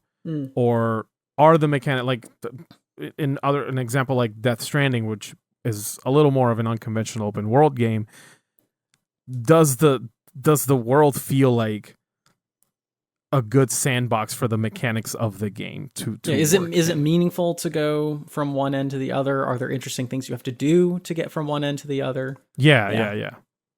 You're not just walking a straight line and there's a mountain here, let me just climb it, like in everything in a straight line. Not gonna name names, but yeah, so that kind of stuff. Even in a lot in what you're alluding to, at least like there's things to see off in the distance that are like, oh, that's interesting, and if you go there, something cool will be there. Yeah, guaranteed. At the very least, there's stuff that works. That there's other things that work. It's not just like the traversal. Well, and jumping off of your example for Death Stranding, I think a great open world in a video game is Metal Gear Solid 5. Added an open world to the Metal Gear series, and like it's interesting to be able to approach all of the different like hubs, the mission zones, as it were, through multiple different angles. It's meaningful to like find your method of approach. Yeah, and it's very like thought out. There's like clearly a lot went into making sure that it is interesting to go approach a level from any different areas, but they kind of gate it in a way to when you start the mission, like there's really only so many ways that you can start the level. It just feels like there's a lot of ways to travel. Like you said, you can steal vehicles, you can get your buddies and stuff, and that affects your movement options. So that's what I was going to say that makes Phantom Pain good is, in terms of open world, is just how much you can mess around with the mechanics in a way that gets you from one point to another. Yeah. Mm-hmm. It's constantly doling you out like new guys to Fulton to capture for your base. New guys. Materials for you to go out of your way for. So there's like some risk and stuff into like, should I go out of my way to like get some extra materials so I can like extract this whole cargo bay full of like rare metals or something like that. So yeah, it's like there's always meaningful stuff to do. You're always having to think about your angle of your approach and what you want to take with you. Like it's a good ass open world because it's actually important to think about your place within it. Your place within it, yeah. Another one I think of, and I've never played this game, but Red Dead Redemption 2. Yeah. I remember because I watched my friend Mikey play it, and I remember really liking just how you could get on a train and go from one place to another. Yeah. Like, it's such a stupid little thing, but like, well, I shouldn't say stupid because I fucking love it, but like, the fact that you can do that to get from one point to another, it's like, okay, yeah, this makes sense. I should hop on a train. And he even like there's some lateral thinking to the world. He even tried to rob the train and like drive it around himself, and I'm like, this is amazing. Like, I love this shit. This is the kind of thing that would draw me to a game like this, where it's like all of these things are present and interactable, and it's not that the world is big. It's just that it feels like it's real, you know, not in a realism sense, but rather like the freedom of being able to get on the train and rob it is enough for me to go, wow, that's cool. And there's a lot of, another thing I like about Red Dead Redemption 2 is that there's a lot of Easter eggs in the open world. Like if I remember correctly, you can find like cults, like doing rituals in like forest and shit. You can find like, there's things I don't want to spoil because there are like some genuinely surprising things you can find if you're just like in the right place at the right time. That kind of shit is really cool to me. Like the fact that they thought of that they thought of like enough people will go in this area and they'll find this organically and then tell others about it. That's also really nice with a way to use open world as in a game. So now that we've kind of established our tastes here of a world that feels like it's full of things to do, that's considered, there's a meaningful way that you're moving throughout this world. When has that done us dirty? When has an open world been a bad addition to a video game? I think you know my answer, but I'll let you go first. I'll go with the one that maybe not as obvious as the ones we've been discussing here. A big addition for its sequel, Mirror's Edge 2, was an open world. Really? And I didn't know that. Yeah, it's sort of there's a level of freedom that you have in delivering your parcels, and it is not done in a very meaningful way. They lose all of the really intense, specific platforming that you do in that game for just generic things that you sort of traverse through. And even though that is a game about its movement, like it's just not there when you can move anywhere. I feel like, when I think of Mirror's Edge, I think this is a game that should be linear, not open world. Just because of the way it's structured and the way you're supposed to play it. Yeah. And that was its biggest flaw, is like when you can move anywhere, like the moment-to-moment platforming is not interesting. No. I heard that's what happened with Mario Kart World too. Yep. It was kind of like they made it. It's not that they made it too big. It's that they just didn't make it interesting enough to get from point A to point B.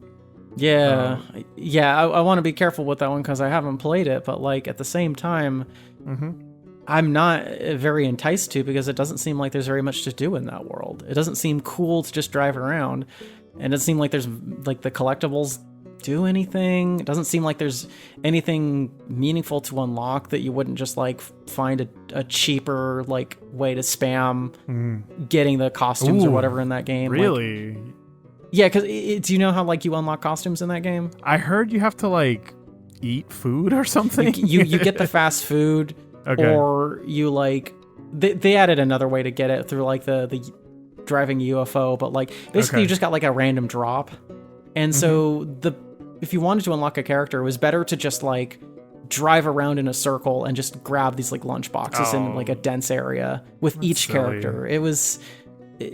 You weren't meaningfully like, if you had to play that game such that it's like, oh, I need to go to like this corner of the beach to get like the cool Luigi swimsuit, like that would be fun. You know, but you don't. The reason that kind of thing works in a game like Forza Horizon, I think I'm thinking of 5. I really like 5. The reason getting from point A to point B in those games is interesting is because when you're in a real car, some of them are not real, but like, I mean, the feeling the feeling of going from point A to point B is good because like you're enjoying the scenery. You're like, oh, for once I get to let loose. I get to just go as fast as I want. You get to go off, like especially in the Horizon games, they're more arcade racer, but they're open world. So like you get to go off road and see what your car, like how your car handles off road, and like get into some wacky situations. There's always like, I don't know, there is like a fun way to go from point A to point B, but I feel like it only works if you can let loose, I guess, with a game like Mario Kart World. doesn't seem to do that. You know what's funny too is the Horizon games almost get a little wackier with it too, because like the card that you have drastically changes your approach into the world of that game, but then they respond to that. They have missions that are like, cool, we're going to do an off-road race. You need to do this with a Honda Civic. Yeah, okay, so that's interesting. Yeah, and then that mission gets you from point A to point B. I don't know. I guess that's how it works better that way.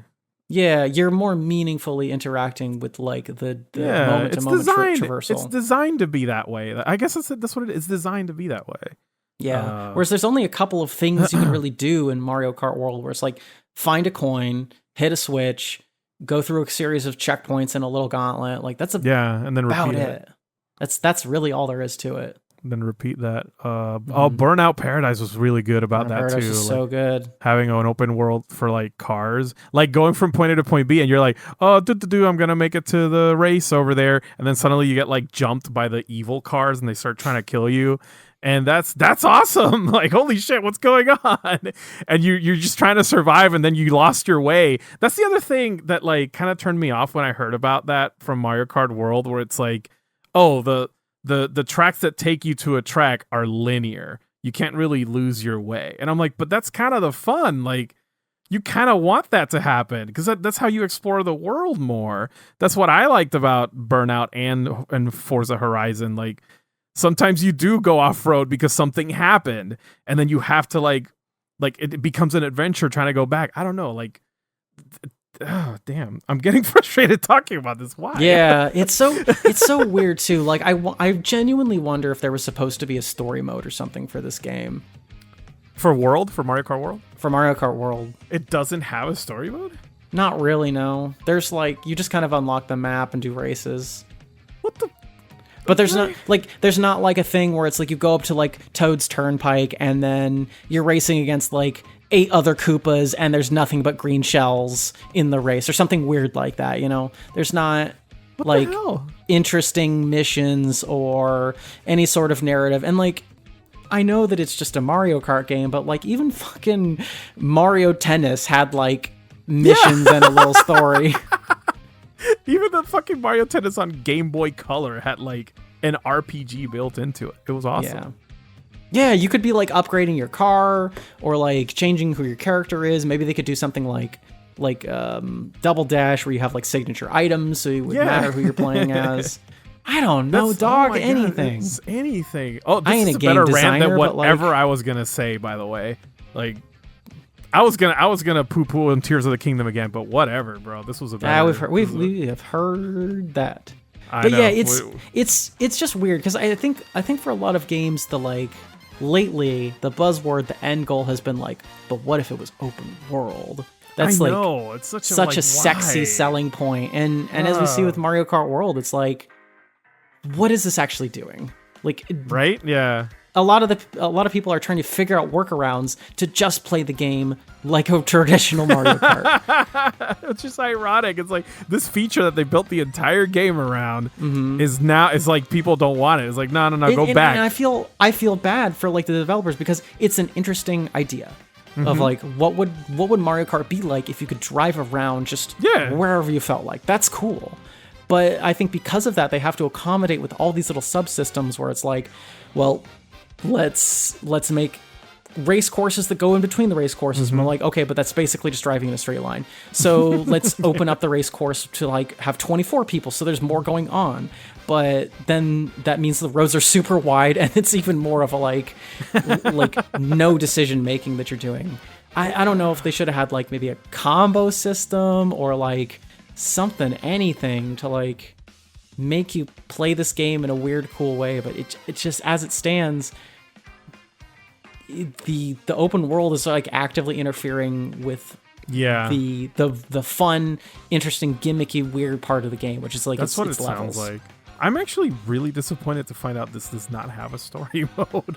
For some reason, I just assumed it did. No, it's not really anything. There's not like there's nothing. Here's my offer. Nothing. All right. You receive nothing. I receive $80. Yeah. Oh goodness. It's weird. So Nintendo. Why don't we then Yeah, let's move on. instead of belaboring the point, Jorge, when has an open world or maybe a lack of an open world been simpler and better for it? This is a great question that I don't have any answer for. You're good. So I'll start. Shadow of the Colossus technically has an open world. You can go wherever you want in that world. There's nothing in that world, and it is so much better for it. You know, that's kind of and it's because the game knows exactly what it's about. It didn't add an open world for the sake of padding the gameplay out. It added an open world because you're fighting giant enemies, like giant fucking bosses. So it needed the space. Yeah, it needs to feel believable that they're like way far away. Yeah, the scale has to work. The distance and the time it takes to get there adds an impact to everything. And they can add... When you get there and you see like the thing over a mountain, like that hits you. It hits you right. It gives you a transitional space so that the arenas are like meaningfully different from one another. It's not just like it would feel weird if it were just a hub zone and like a checklist, you know? Like going from like beach to to forest or whatever. But instead it's like you need to get your ass over to the Colossus, and that's a big deal. Did not have a map, right? It had like a ye olde map. Oh, that's so cool though. Like I remember the waypoint or the marker for the next objective was your sword. Yeah, just shining the beacon of light. Oh my, that's so fucking good. Oh my god. But then like they know how to gate you in a way that's like if you go to like a wooded forest, the sword is really bad at targeting, so you need to figure out like, my god. Okay, I'll go out of the forest, I'm going to point the direction. Okay, I'm going to try and head that way as far as I can. I see some light over there. I'm going to take a detour. All right, yep, I'm going the right way. Oh, there's a big like if I just go straight, there's a big ravine in front of me, so I need to figure out a way around this. Like it's not just there's a puzzle. It's not just traveling from point A to point B. So and there's a lot of little ways you can go about like figuring that out. But when they want you to when they want you to do a specific like level, quote unquote, like there's usually areas where it's like, yep, you just have to go through this one zone and platform it the way we intended for you to do so. Oh my god. And that's it. It doesn't have any, there's no collectibles. I think there's like, there are like, there are secret little things that if you find them, like you get something at the end. Yeah. There are two things. So in the base game, the original, there are two things. There's white lizard tails, which are just on like little shrines usually, and then there's fruit. The lizard tails do your stamina. The fruit does your health. And you have to go out of your way to find these. You have to climb usually, so it's kind of giving you something extra to do, and it's completely optional. Holy shit! The goat. That's why he's the goat. So good. And like that, there's so little in that world, and you would think that would normally be a bad thing, but like no, for this it totally works. Dude, I want to play this right now. Stop the fucking podcast. Stop talking about games. Let's play some games. No, that's a great example. I don't have anything better than that, actually. Open world done right. It's concise. It's to the point, but it feels vast. It has the space it needs to represent the scale of what a Colossus is. It's intentional. It is there for a reason, and that's the best kind of open world. Do you have any examples you can think of? Because I can shoot off more. Oh damn! For games that are made better by open world or lack thereof, they were better for being simpler, having less open world, having no open world. See, this is hard for me because like I am deep down, I really am not a fan of open world games. But I will say that like there are certain biomes in Mario Odyssey that feel like an open world, but they're not. But the thing is that they're just like large enough for you to really like just enjoy as a set piece, as a setting of a world. I don't know how to explain it. No, I think you got it. Like sometimes it's not having an open world where you can get from anywhere to anywhere. Sometimes it's just enough to have a big level. Yeah, so the desert level in Mario Odyssey, I loved it. I loved how big it was. And I knew that there was like an end to it. It's not like actually gigantic and open.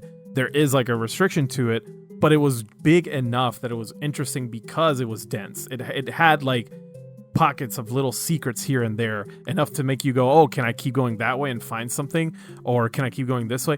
And you would like, oh, I remember that one like area where there's like an inverted pyramid. It was just so cool. Like, that stuff was. I even took a little photo. Man, every game needs a photo. I even took a little photo of it. When I found that little dog, the little lion dog guy that like travels gives you like the fast travel of that stage. Taxi. Basically. He has a punny name, I forget, but it's the taxi dog. It's so good, and you're like, oh my god, I get to play around, I get to feel like I'm walking faster, and then the scale of it works because it's like I this little guy is so cool and so fast.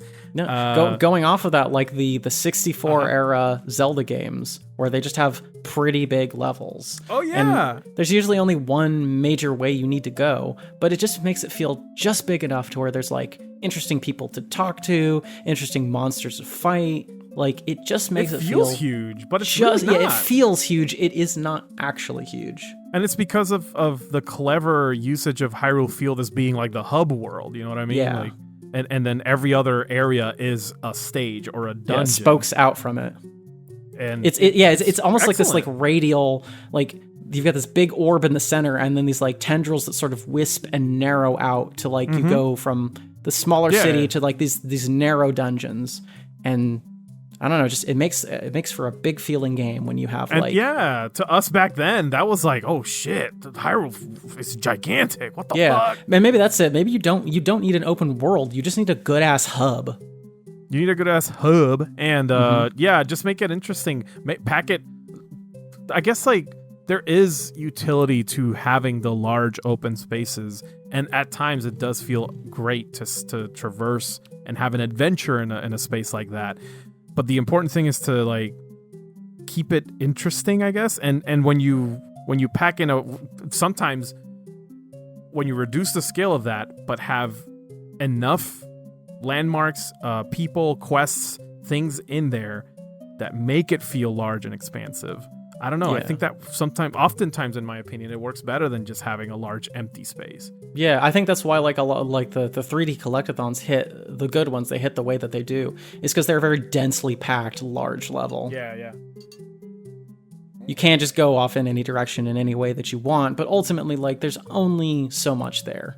Yeah, Banjo-Kazooie is not an open world, but man, those stages feel huge. They do. Sometimes that game to me feels like it's long for that reason. It's not really, but they make use of that. Apparently, it is long. You played it for 70 hours.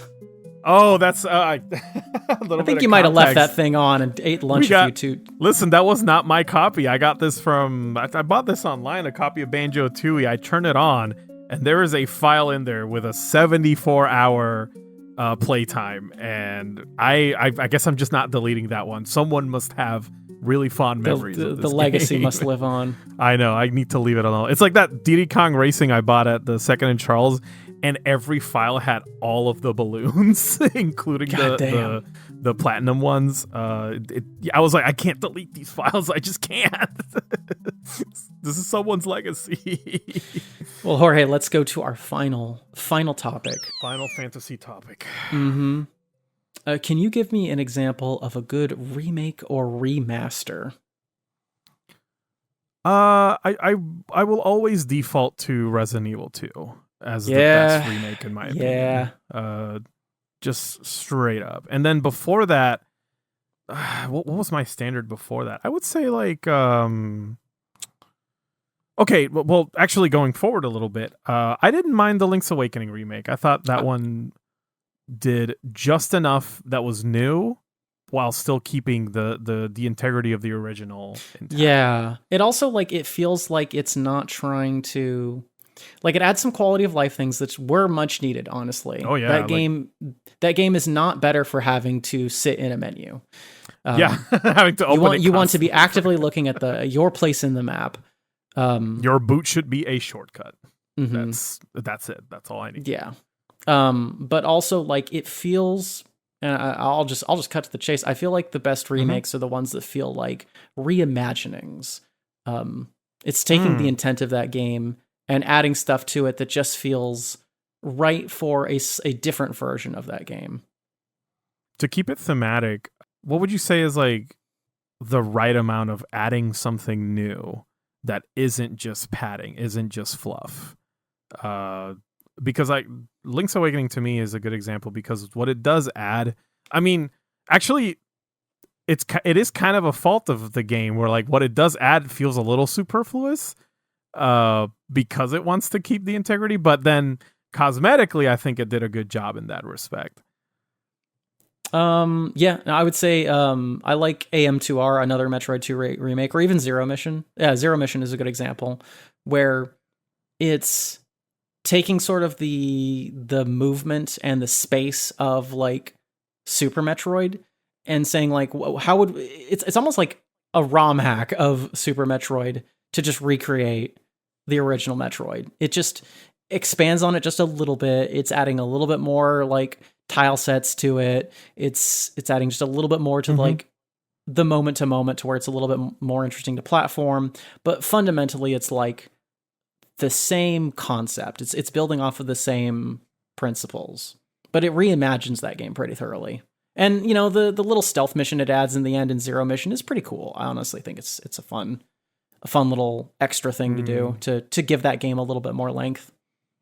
I was not really a fan of it. And in terms of Metroid remakes, I actually liked Samus Returns on the 3DS. I thought it was cool. Yeah. And that is another like it's a fairly like it reimagines the game. It's changing quite a bit while still keeping the original intent. But that adds a lot of features, you know, it adds a whole counter system. It really like emphasizes like the bounties you have in a given zone. Mm-hmm. Yeah. So those are good remakes. But what's a bad remake? What remake got worse for adding more systems to it? You know, it's hard to completely condemn a game for being a remake of something and then just having that extra layer of like, why is this here? I'm saying this because of the example I'm going to bring up. So for me, Super Mario RPG Remake had this issue where I feel like what it added to the game, to me, just kind of took away from what I liked about the original, which was the simplicity of it. Having like those having the game feel like I am looking at an isometric vignette, like an actual little Mario moving around a floating square box. To me, that was like part of the essence of what I liked about that game. And in the remake, it's just like, well, it's the world. Look, there's a tree. Look, there's the sky. Look, there's the water. It doesn't feel as much like a diorama because there's more detail. Yeah. There's not. I don't know. Super Mario RPG to me had a toyetic feel to it. You know what I mean? Like everything to me felt like a little toy set, a play set, and the remake kind of ignores that. It ignores a lot of the color theory that I really liked of the original. It ignores a lot of like the design choices. I do not like the rearranged soundtrack. I'm so sorry. I know it was supervised by Yoko Shimomura herself. I did not like it. I switched it immediately after every track. It's and then like having even the nice things that they added, like having the big like team attacks that you can charge up to use, just made the game a lot easier. They don't really change the combat to accommodate for the fact that you can do the combo systems. And all that, not really. It just made it even more baby's first RPG, which the original already was. Just like even regardless of like the super bosses. Yeah, which I do love that game for that. But I think like the game can get a little tricky if you're purposely skipping the combats. But even in the new one, it's like no, you can. It's so much more trivial. In my opinion, it took away from it. I still played it to the end. I even beat it 100%. I did the new super bosses they added at the end, which again, I just didn't really think much of. It just, I guess like the mark of I don't want to use the word bad, but like the mark of a remake that's like disappointing is one that doesn't really it makes you reach for the original, I guess. Yeah. Well, it's like you're not saying it was bad, just that it added more and it was worse for it. Right. Like it feels like it just wanted to modernize itself for the sake of the modern sensibilities, and then it just loses how good it was. Like a little bit of what made it good is lost.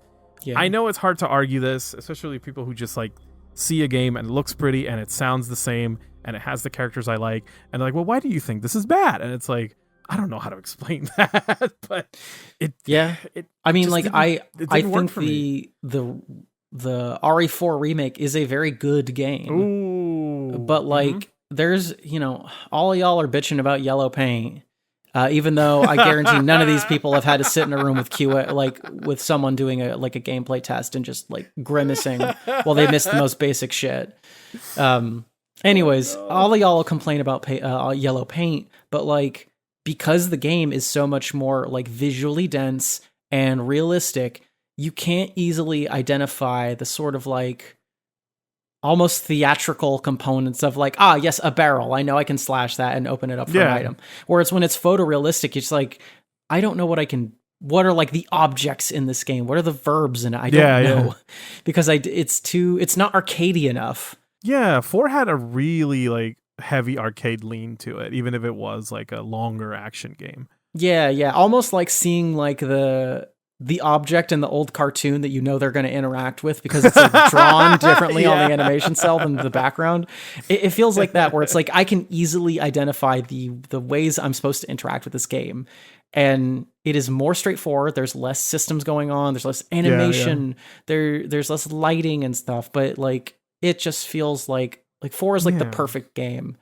And like it's so much easier to understand what you're supposed to do. And Remake 4, it adds a lot of cool things, and it changes some stuff on the characters that I honestly like. There's a lot more going on, but like nothing can beat how good like the original Mercenaries mode even was, because it's just purely an arcade mode. With 4, yes to what you said. With 4, even I didn't really think 4 was like the perfect game. It doesn't sit very high on my like list of Resident Evil that I love, but like, I don't think it's the best Resident Evil game. I just think it's the perfect video game.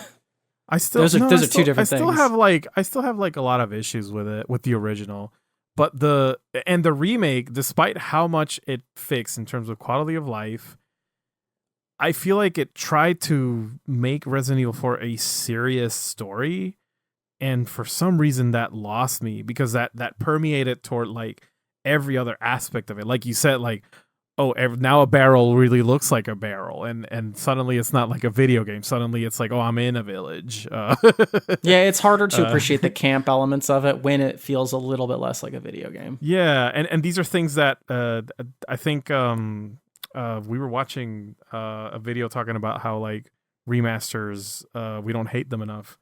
And they bring up a good point where it's like, all of these things are like made for the sensibilities of modern audiences, and it's because like it sends this toxic idea, a toxic message of like old game bad. You know what I mean? Like, this looked the way it did back then because that was just like the restrictions, or because the directors and developers and creators did not have a choice, which is not true. It's not true at all. I'll link it. I'll link it in the notes. But it's "You Don't Hate Remasters Enough" by White Light. Yeah. I love that video, by the way. Well, thanks. I found it randomly. Did you make it? Oh, okay. No. but like going off of that, a lot of the color theory will get changed in a remake, and it will be adding like more reflections, more volumetric lighting. There's more detail, but oftentimes in these games, like, just because like they couldn't make the most photorealistic level, so they had to make active decisions on like where to put detail, where to put attention, where to draw your focus. The Demon's Souls remake for PS5 is a pretty looking video game, but oftentimes they'll change the enemy design in ways that are like, I'm going to be paraphrasing a little bit here, but basically there's an enemy in the Demon Souls game and in the remake that's like kind of a fat jester looking guy. And in Demon Souls 2009, he's 2007. He's just kind of funky looking. He's just a large, creepy looking man. And in the PS5 version, there's a bit of a grotesqueness added to like the fact that he is fat.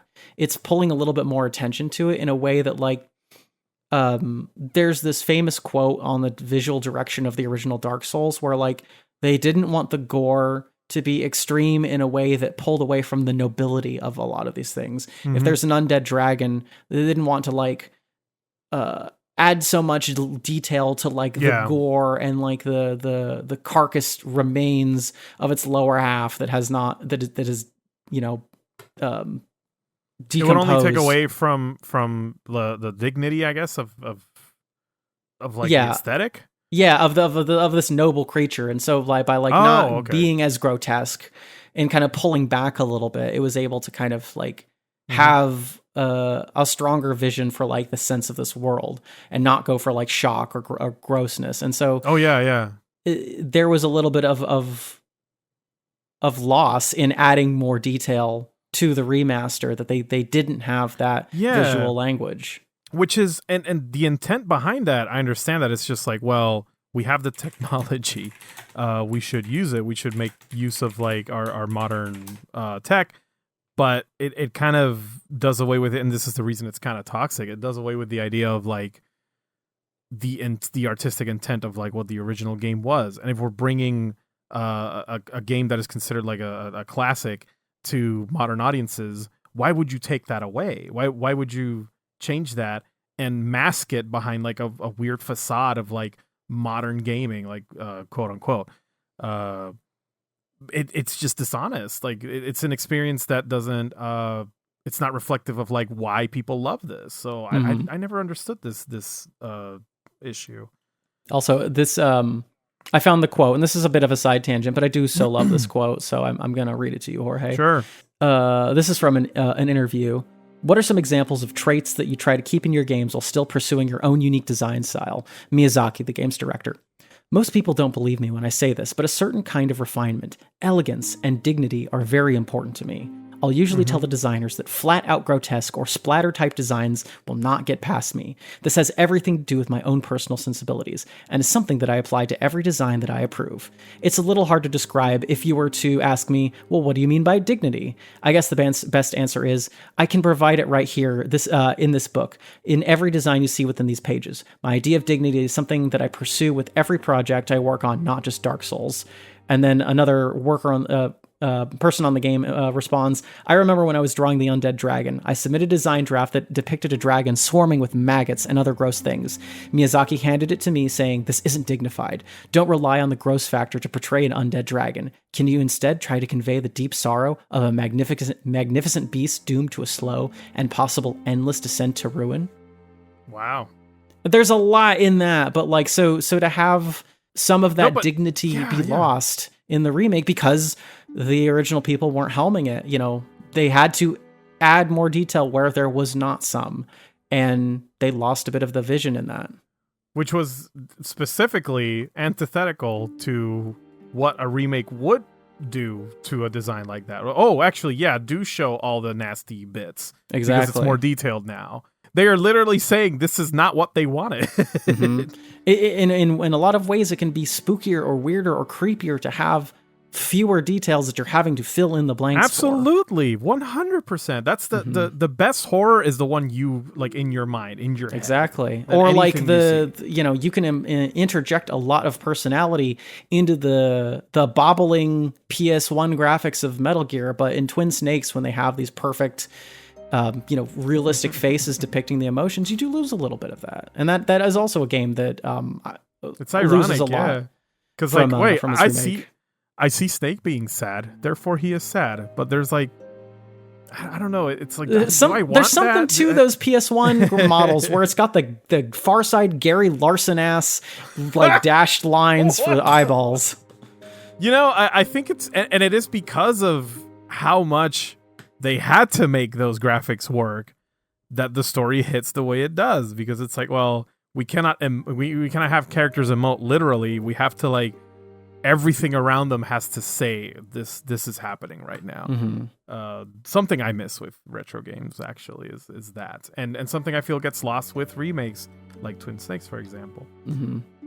So Jorge, then let's wrap up this topic. What is an example of All right, slowing down finally. Oh my god. What is an example of like the simple version being better? So I said like the original Demon Souls and having less detail was all the better for it. Do you have any examples of like the original or even a remake that maybe kept things pared back that was better for it?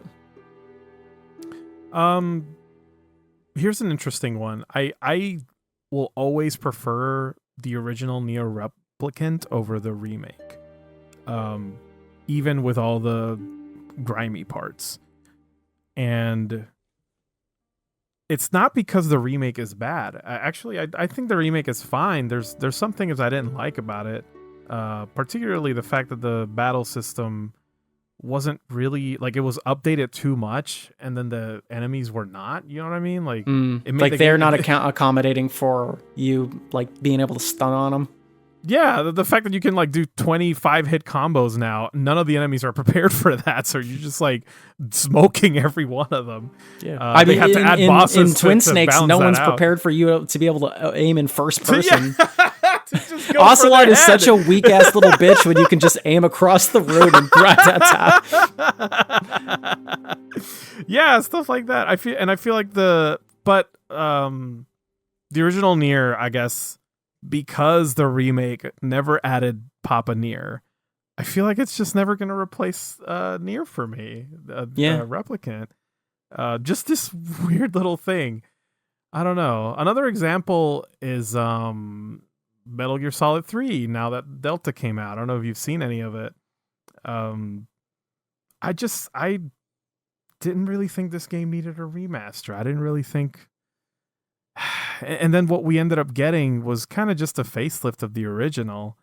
I was watching my brother play it recently, and we were both like, it's not that it's bad. It's just that it feels like it's just by the numbers, like making it more modern, and that's it. Yeah. All the characters move the same. All the movement, like the way they emote is actually doesn't land the same way, because they're all like high definition, ultimate like lighting models that are like talking, and they still have the weird awkward movement from like PS2 era acting for like mocap video game stuff. You know what I mean? Also the version that people want to return to is itself a remake. Most people, when they think of 3, they're thinking of Subsistence. Yeah, the one with all the stuff and Metal Gear Online. That is the one we think of. Yeah, the one with the camera that you could move around. Even though I played in 2004 or 5, either way, I played the original and I thought it was fine. It is fine. It that's the thing. It's fine. And you just have to play it more slowly and deliberately. It has the juice. It's supposed to look this way. It's supposed to have like stilted a warm movie palette. Angles. Yeah, and have like a yellow ass color palette. Yeah, and all these things are taken out because the sky has to look blue and the water has to look like water, and it's like, okay, well now it's just a forest, a jungle. Like, okay, there's nothing remarkable about it anymore. It's just another game on in terms of like visual cosmetics. I don't get it. Why do that? Yeah. And then the easy answer is like Final Fantasy Rebirth. Anyway, go on. Yeah, I mean, we know our tastes by now. So why don't we wrap things up with our closing thoughts, where we take a moment to summarize what we've discussed and what we want to take away from this topic. So Jorge, real quick, I guess, what have you learned about like appreciating when simple was better? And I'll ask for one more thing from you, and that's, can you tell me an example of when complexity made for a better game? When simple is better, and then when complex was better. When complex is better. But yeah, what are your closing thoughts first? Closing thoughts are I guess this was more of us just kind of expressing how we feel about returning to God, if I could only name something right now that perfectly encompasses this. I'm trying to think of like, okay, so game came out just recently, Expedition 33. This is a game that took all of the cues of like, hey, just like, it doesn't need to be a big world. This doesn't need to have fast travel. All of these elements of classic JRPGs worked. Let's bring them back. Why not? What is the core element of playing through a story in an RPG? Cut out all the fat. Cut out all the fat, and not even it still has some of the nice fat in it too. Like it's lengthy. It has a girth. It's it doesn't now. It just focuses on like how can these characters and what they're going through be represented as a video game, a turn-based video game. It implements mechanics in a way that is reflective of what's going on around you. Everything is thematic. It's like a painting, so everything has like a theme to it about painting. So it's a story about artists. So it has like all these things that reflect that.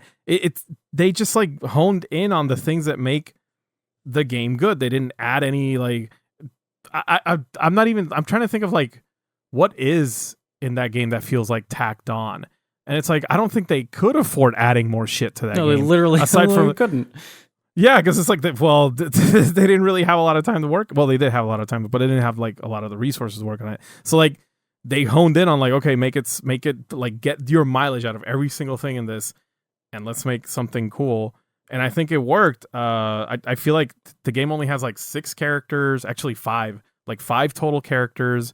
If you play the story and do none of the side quests, you can beat it in like 30, 40 hours. And yet this game like did as well as it did, because a lot of people are just like, yeah, we just want this. Like, it doesn't need to be anything. It doesn't need to be like a 150 hour experience. It doesn't need to be like a giant open world with like all the like a crafting system and a loot system and like none of that. Oh, it does kind of have a bit of a loot system, but it's not as bad as like other games. I think what I learned in this conversation is I didn't intend for us to focus so much on starting with the good version of like each of these systems, but I actually think that was accidentally a good choice. Thank you, Kyle. Actually, Kyle, you should have told me before we started that we were gonna change. I didn't know either. Oh my god, I got a little thrown. That's why I'm like, I can't think of anything right now. But yeah. But no, because I realize it's not inherently that like loot or crafting is bad. Skill trees are not inherently bad. Open world is not inherently bad. But they just have to belong there. It's so easy to slap that thing onto a sequel to make a more game, and it's not doing a goddamn thing most of the time. Game. Yeah. Yes. It's not. That's what it's doing. It's making more game. It's not necessarily making a better game, because a lot of these systems were originally like designed, like, you know, loot and crafting is interesting when you don't have that much loot, when you have to make meaningful choices about what you're crafting. So to have it just like spilled out all over the screen and have the numbers be like 5 digits longs on all your basic attacks, like it doesn't mean anything. Well, anyway, I actually have a better example now. I think the Mega Man Zero series lost me when it became open world. Well, for 2D, I guess is more Metroidvania. But yeah, Mega Man Zero started sneaking in like a little bit of the Metroidvania shit. Like, oh, actually, you can go anywhere, and you can find secrets if you just like grind all the way here. I was fine with it because in Zero, you still have the stage-based area, so you can teleport there and beat the boss, and that's it. It's still all connected in the same map, but you don't have to go back. Then ZX made the Metroidvania shit obligatory, and it was like, man, this did not need that. This kind of game does not need that. We just want like a cool action platformer with very well crafted stages. Like a fine-tuned experience is always better than like a wider scope and just like shots in the dark of like what'll work and what won't. Mm-hmm. Well, that's my takeaway. Yeah, and no, and to give you an example of something where like more complex was better, or like did its own thing and was good for it.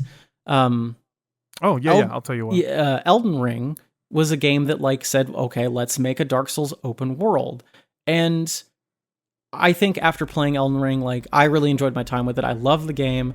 I think I will go back to the Dark Souls and Bloodborne and all that multiple times, whereas my one playthrough of Elden Ring I think was enough.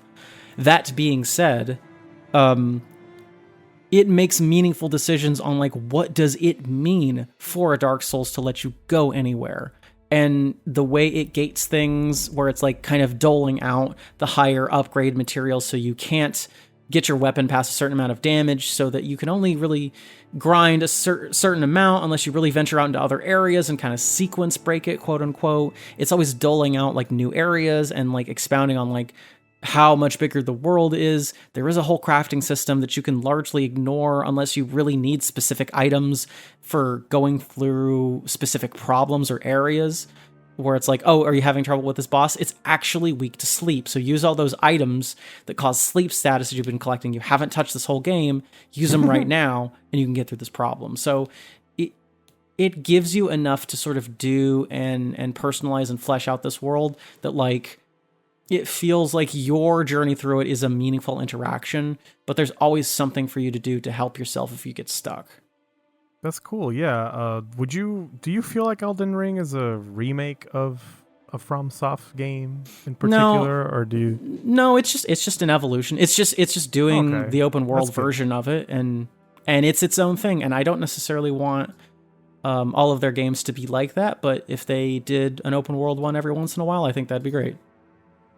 So yeah, as a treat, it's better than making it the standard. I agree with that. Mm-hmm. That's how I feel about Zelda. Oh, I actually have a remake that I think was better for adding more things to it. Yeah, go for it. Did you know there's an ActRaiser remake? The Quintet made Super Nintendo game. Probably the only Quintet game people remember now because of that. The rights are actually owned by Square Enix for that game, so they remade it recently. And at first I was like, I'm ride or die for Quintet, so of course I got it. At first I was like, oh no, this is gonna be like a weird remake. I don't like the character designs too much. They're kind of making it more anime, and it's whatever, it's fine. But I played it, and like they really expanded upon the world building sim aspect of it, where like you can actually get to know the humans of like all the cities you're building and developing, and I thought that was really good. That's good, because the sim system is a bit pared back in the original, and giving you just a little bit more to think about is nice. It's super bare bones in the original. Probably the one issue I had with original ActRaiser is that the sim parts are extremely easy. Like it's just wait for shit to happen. And then the platforming is like incredibly hard in comparison. Mm-hmm. And then, so the remake aims to balance out like those aspects. It made the world, the God Simulator stuff more complex in a good way, where it's like your little angel guy is like, hey, look, these guys are fighting there. I think we have a hero among the people. And so you get to talk to that guy, and he's like, yes, I'm here because you're not. I'll save the people when you're not around. And I'm like, oh shit, they're adding layers to this, and it's pretty cool. Like stuff I would think about when I played the original.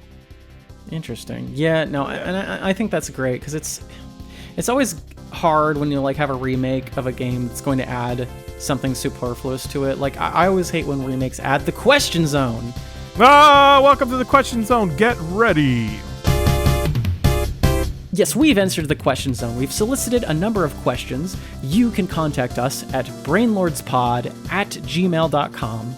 Our first inquiry is from Pizza Tim, who asks, you have enough loose change for one last arcade game of the night. What are you picking and why?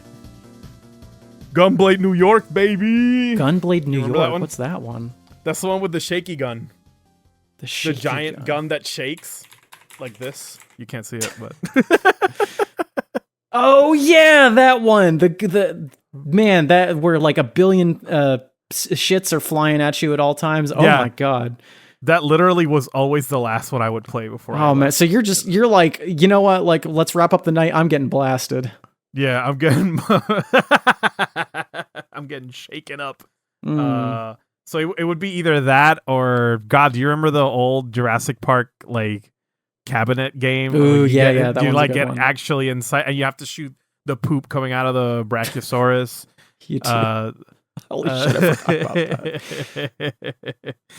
that. That's the other one I would always do when I went to the arcade. We had the ones in Puerto Rico were called Timeout. Mm. I don't know if you guys had those over there. I don't know if we had a timeout, but yeah, I'd say like end of the night. I might see. It's not necessarily my favorite shooter, but Time Crisis 3 is such a comfort game for me.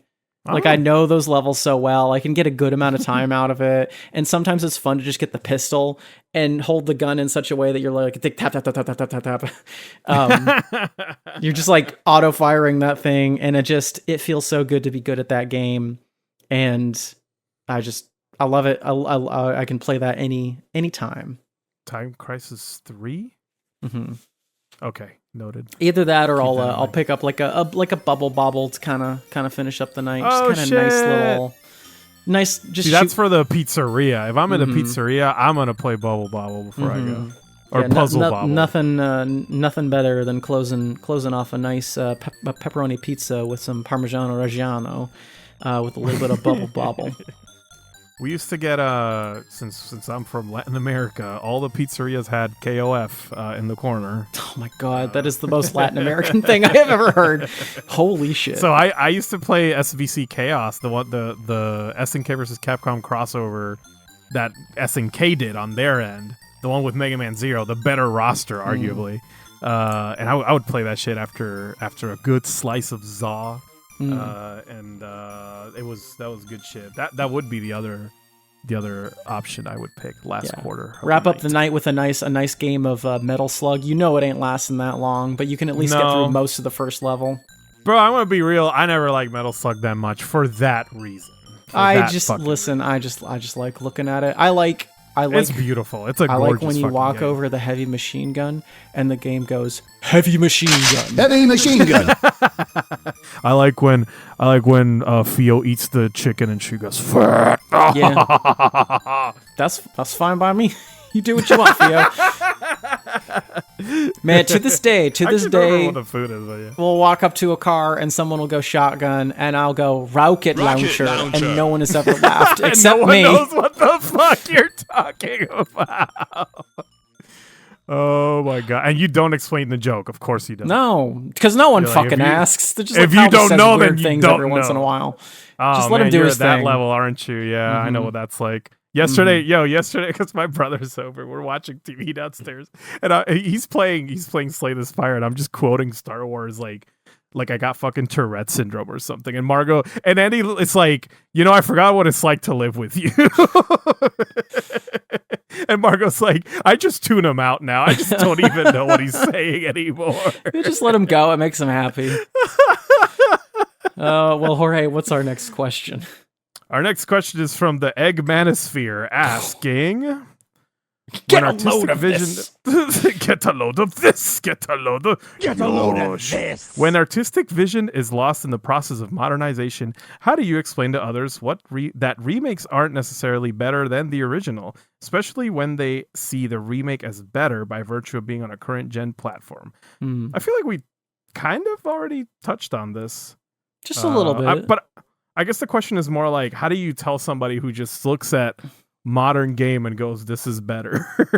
Like, how do you explain to somebody because I know a lot of people who they see the Mario RPG remake and they don't care that the UI sucks now, that it's like completely antithetical to the graphic design of the original. Yeah, so how they're do you, just ooh, mallow. Okay, you're giving me a bad example because he's a cute little baby. Look at him do his little dance. He does a little and dancing on Margaret Thatcher's grave.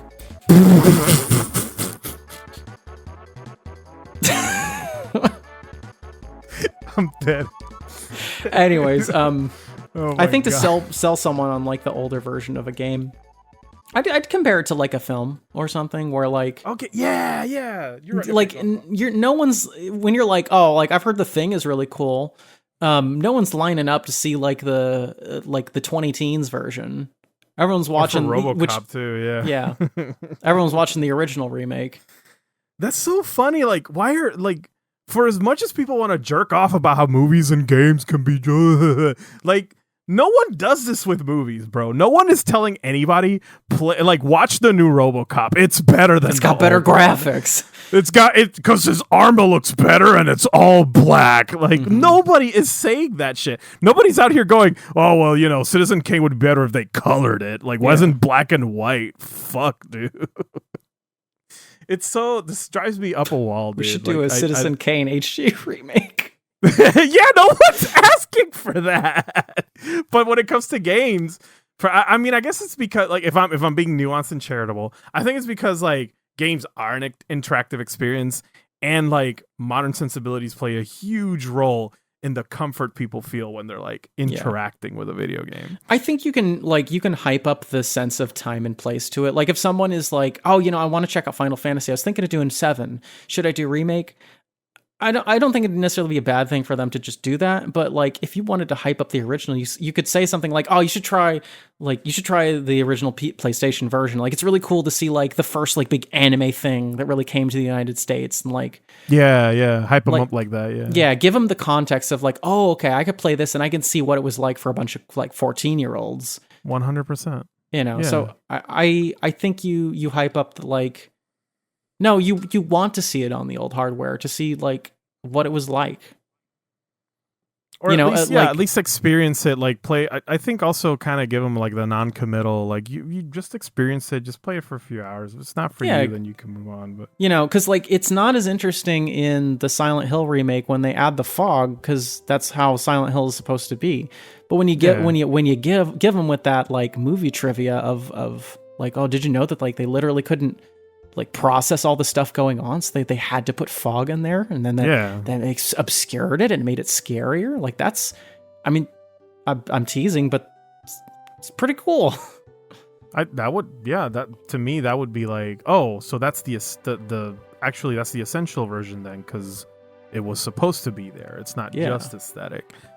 So at least that's what would work on me. Yeah. But So yeah, I think the answer is some fun facts. Fun facts, yeah, but like, fucking hell. But the issue too is like, because I've had this happen too, where it's like, well, I think Final Fantasy VII you should do the original, but then, but the controls are weird. I don't know why the character moves funny, and same thing happened with Silent Hill. But I don't like tank controls. Why do these games always have tank controls? And then at that point, it's like, well, I don't know what to tell you. Like, this is just how games were back then.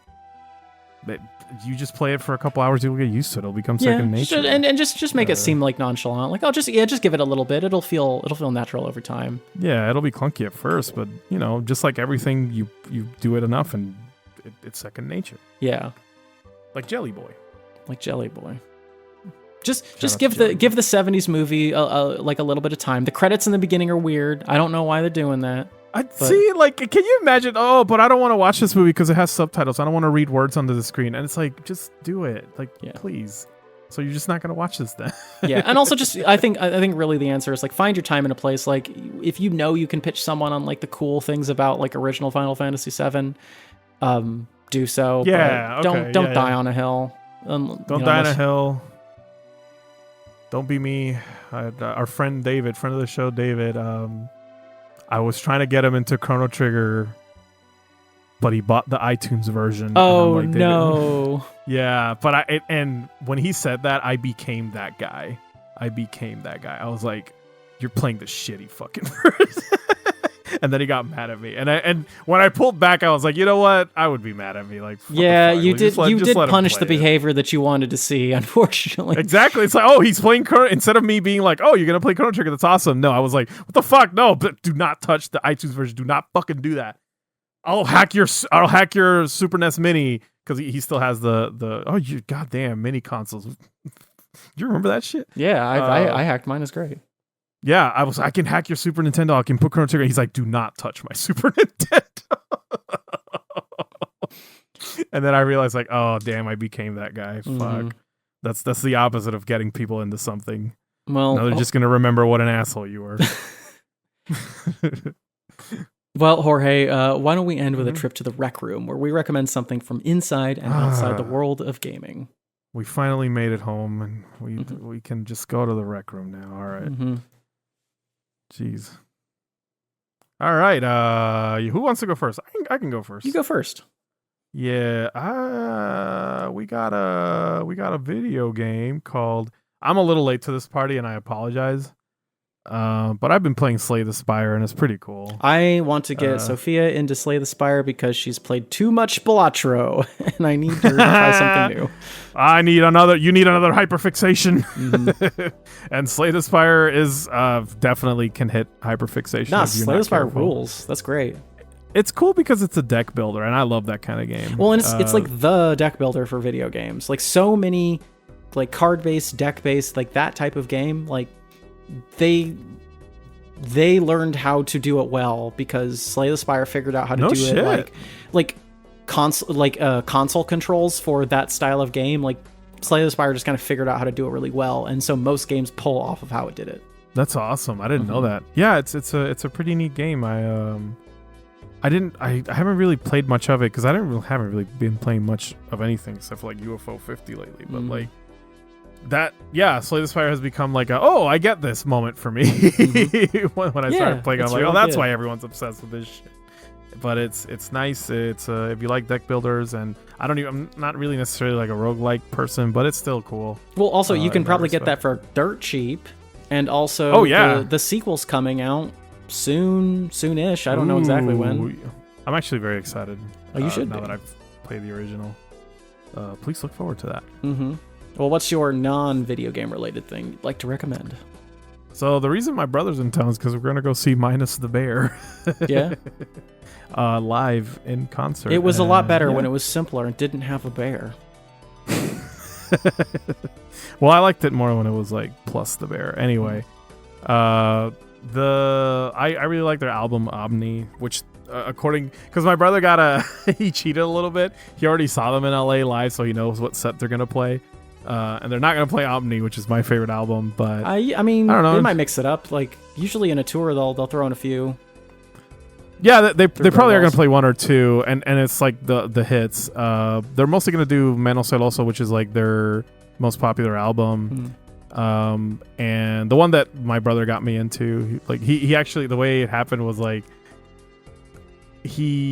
I think his record player that I got him for his birthday once broke, and he's like, you can just have my vinyls, and he only had like two. And one of them was Minus the Bear, and the other one was the Boogie Boys, which I gave him as a gift. So yeah, now we're kind of full circle moment here where it's like, let's go see them in live. They're going to Atlanta, and he came over, and we're gonna do that tomorrow. Aw, so. That's nice. Yeah. Dude, we like that's been our bonding thing now. Like, we saw Enter Shikari live, and that was one of the most fucking awesome concerts I've ever been to in my life. It was amazing. And we both love the band. That's like one of the few bands we both fucking love, like equally. So it was a really nice bonding moment. That's I recommend that. Lovely. Bonding with your Smash Bro. Bonding with your brother. Well, I'll get to my recommendations. I'll start with my non-video gaming related thing. I made a joke about it earlier, but by mentioning the Far Side. Jorge, did you know the Far Side's back? Actually didn't know that. I should tell Margot. She loves those. No, Gary Larson. First of all, I learned he's still alive. That's cool. I didn't know that either. So he picked up a digital tablet not terribly long ago and taught himself how to draw on it. No way, this is how it happened. Literally. And he's just doing the Far Side again. And you can just read New Far Side in 2025. And you know what? They're funny. This man got a talent. He's like, I'm back, baby. I was reading this comic today, and a man walks up to a duck, and he's like, parlez-vous français? Say habla español? And he like kind of goes through like 3 or 4 languages. He pauses for a second. He goes, quack. And the duck goes like quack, quack, quack, quack, quack, quack. And the guy goes quack, quack, quack, quack, quack, quack, quack. And that was the joke. That's always that dry humor. It's as though it never left. Like there's maybe a few more cell phones in the panels. But it doesn't feel weird. every modern revival be like, they have cell phones now. No, it ain't like that. So, All right, good. but yeah, you should check out The Far Side. It's still funny, and it's in color now. Ooh. Hey, hold on. No. I want black and white Far Side. What the fuck is going HD on here? We remake. just talked about this. Okay. Far Side Delta. we got to do the black and white mode. It's the only way to read the comic. Yeah. I don't know. I should tell Margot. Yeah. I would It's be great. It's surprised great. if she didn't know. Actually, I'll send her a link. My video game that I would like to recommend, only because it's the only game I've been playing because I have been busy, has been Baby Steps. Baby Steps. That's the game with the sweaty butt. Mm-hmm. It's funny too because like at first I thought it was gonna like blow up a lot more than it did, but I haven't seen a lot of people like streaming it, even though it's a game where you fall and have to get back up again.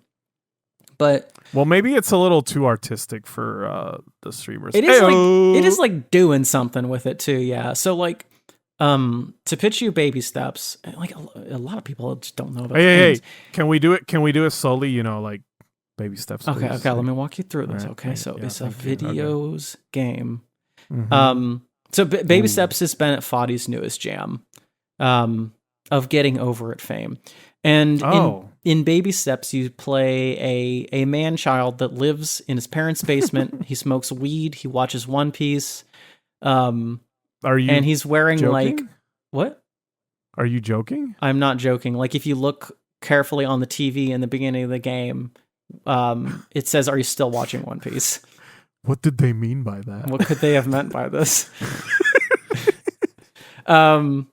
Anyways, so Okay. and he's wearing like a gray, like old timey pajamas.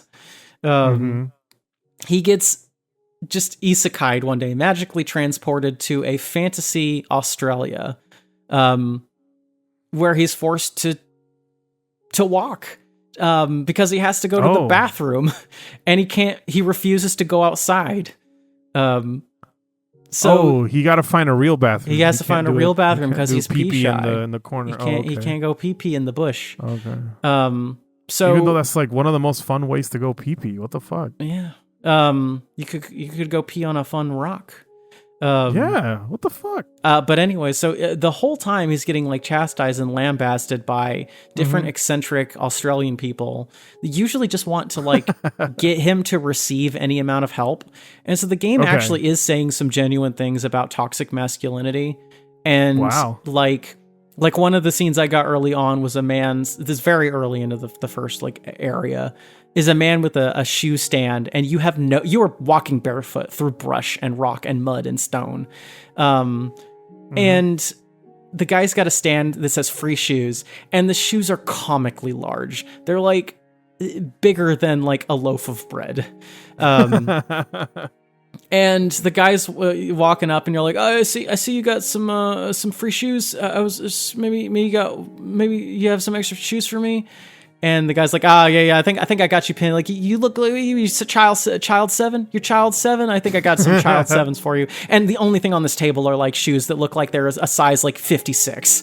And he's like, no, I'm like a 12. I'm definitely like a 12. And so like you're just kind of like bickering in circles with this guy that like you're claiming your shoe size that you're bigger than he is. He's like putting you on blast and telling you have like baby feet, and meanwhile the shoes that are available are way too big for you. And it's like the imagery is there, like it's so loaded, and so much of this game is like there's no reason to. If you see stairs going up the mountain, you can walk up the stairs. You don't get a bonus for like taking the hard route.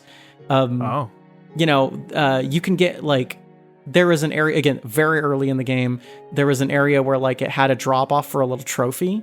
And I found out that, you can find a trophy, you can pick it up. It's very difficult to reach. And once you do, if you fall, you'll drop it. So you have to pick it up every time you fall too hard. Yeah. And so if you walk up a good portion of the first chunk of the mountain and you drop it off, you get a cutscene. And I'll just spoil this one for you because the game is about not asking for help. You drop it off, and you get a little cutscene where the character Nate goes, "Oh wow, amazing! That gives me such a feeling of trophy." And then nothing happens. You don't get an achievement. No one acknowledges it. You just got a funny little cutscene. It was only because you chose to. You can arbitrarily make your life so much more difficult if you simply refuse to ask for help or you do not swallow your pride. And it is a game 100% about that. Like, so many of these people are making themselves angry at video games because they are like, no, I can't use the summons. So it is actually saying something, and it is a game that fundamentally makes me rethink how complex walking is. I appreciate that. I at first glance, I just it's too gross looking for me, so I had no interest in it. Yeah, it's kind of making fun of overly detailed AAA games in that regard, but it still is jarring to look at. I know, it's nasty. Mm-hmm. I don't know how long I can stare at booty sweat. His butt is so juicy that it's actively in the way of your feet. It's hard to see. I also failed to mention that the way the game controls is right trigger picks up your right foot, left trigger picks up your left foot, and the left stick moves whatever foot is in the air. So you have to pick up a foot, move the stick, fall forward, let go of the trigger, push the other trigger. But once you and so you'll just step, fall, mm-hmm. step, fall.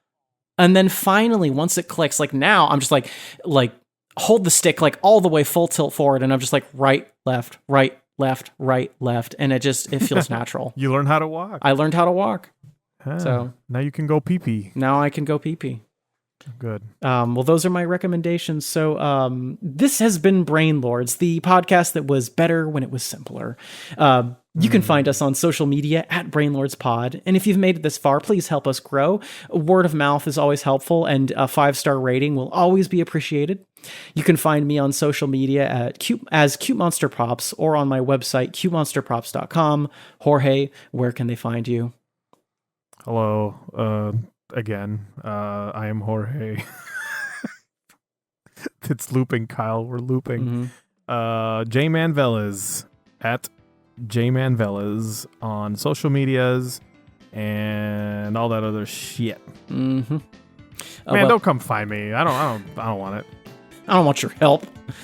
I don't want your help. I don't need your help. Questions, comments, and inquiries can go to brainlordspod@gmail.com. And you can find us on YouTube and all other places where podcasts are born.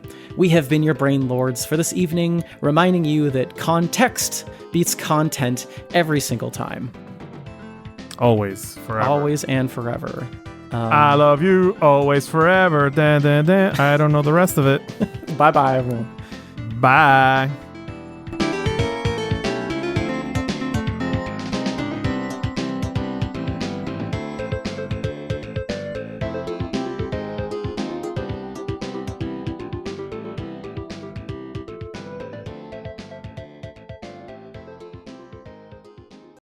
On the next episode of Brain Lords, we talk about the big fish of the small pond. Team Cherry has an unlimited budget.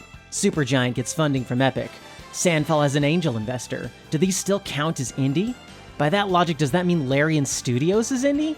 Where do we draw the line when the metrics are all vibes-based? Find out on what really is an indie game anyways. You know, Ubisoft doesn't have a publisher. Does that make them indie?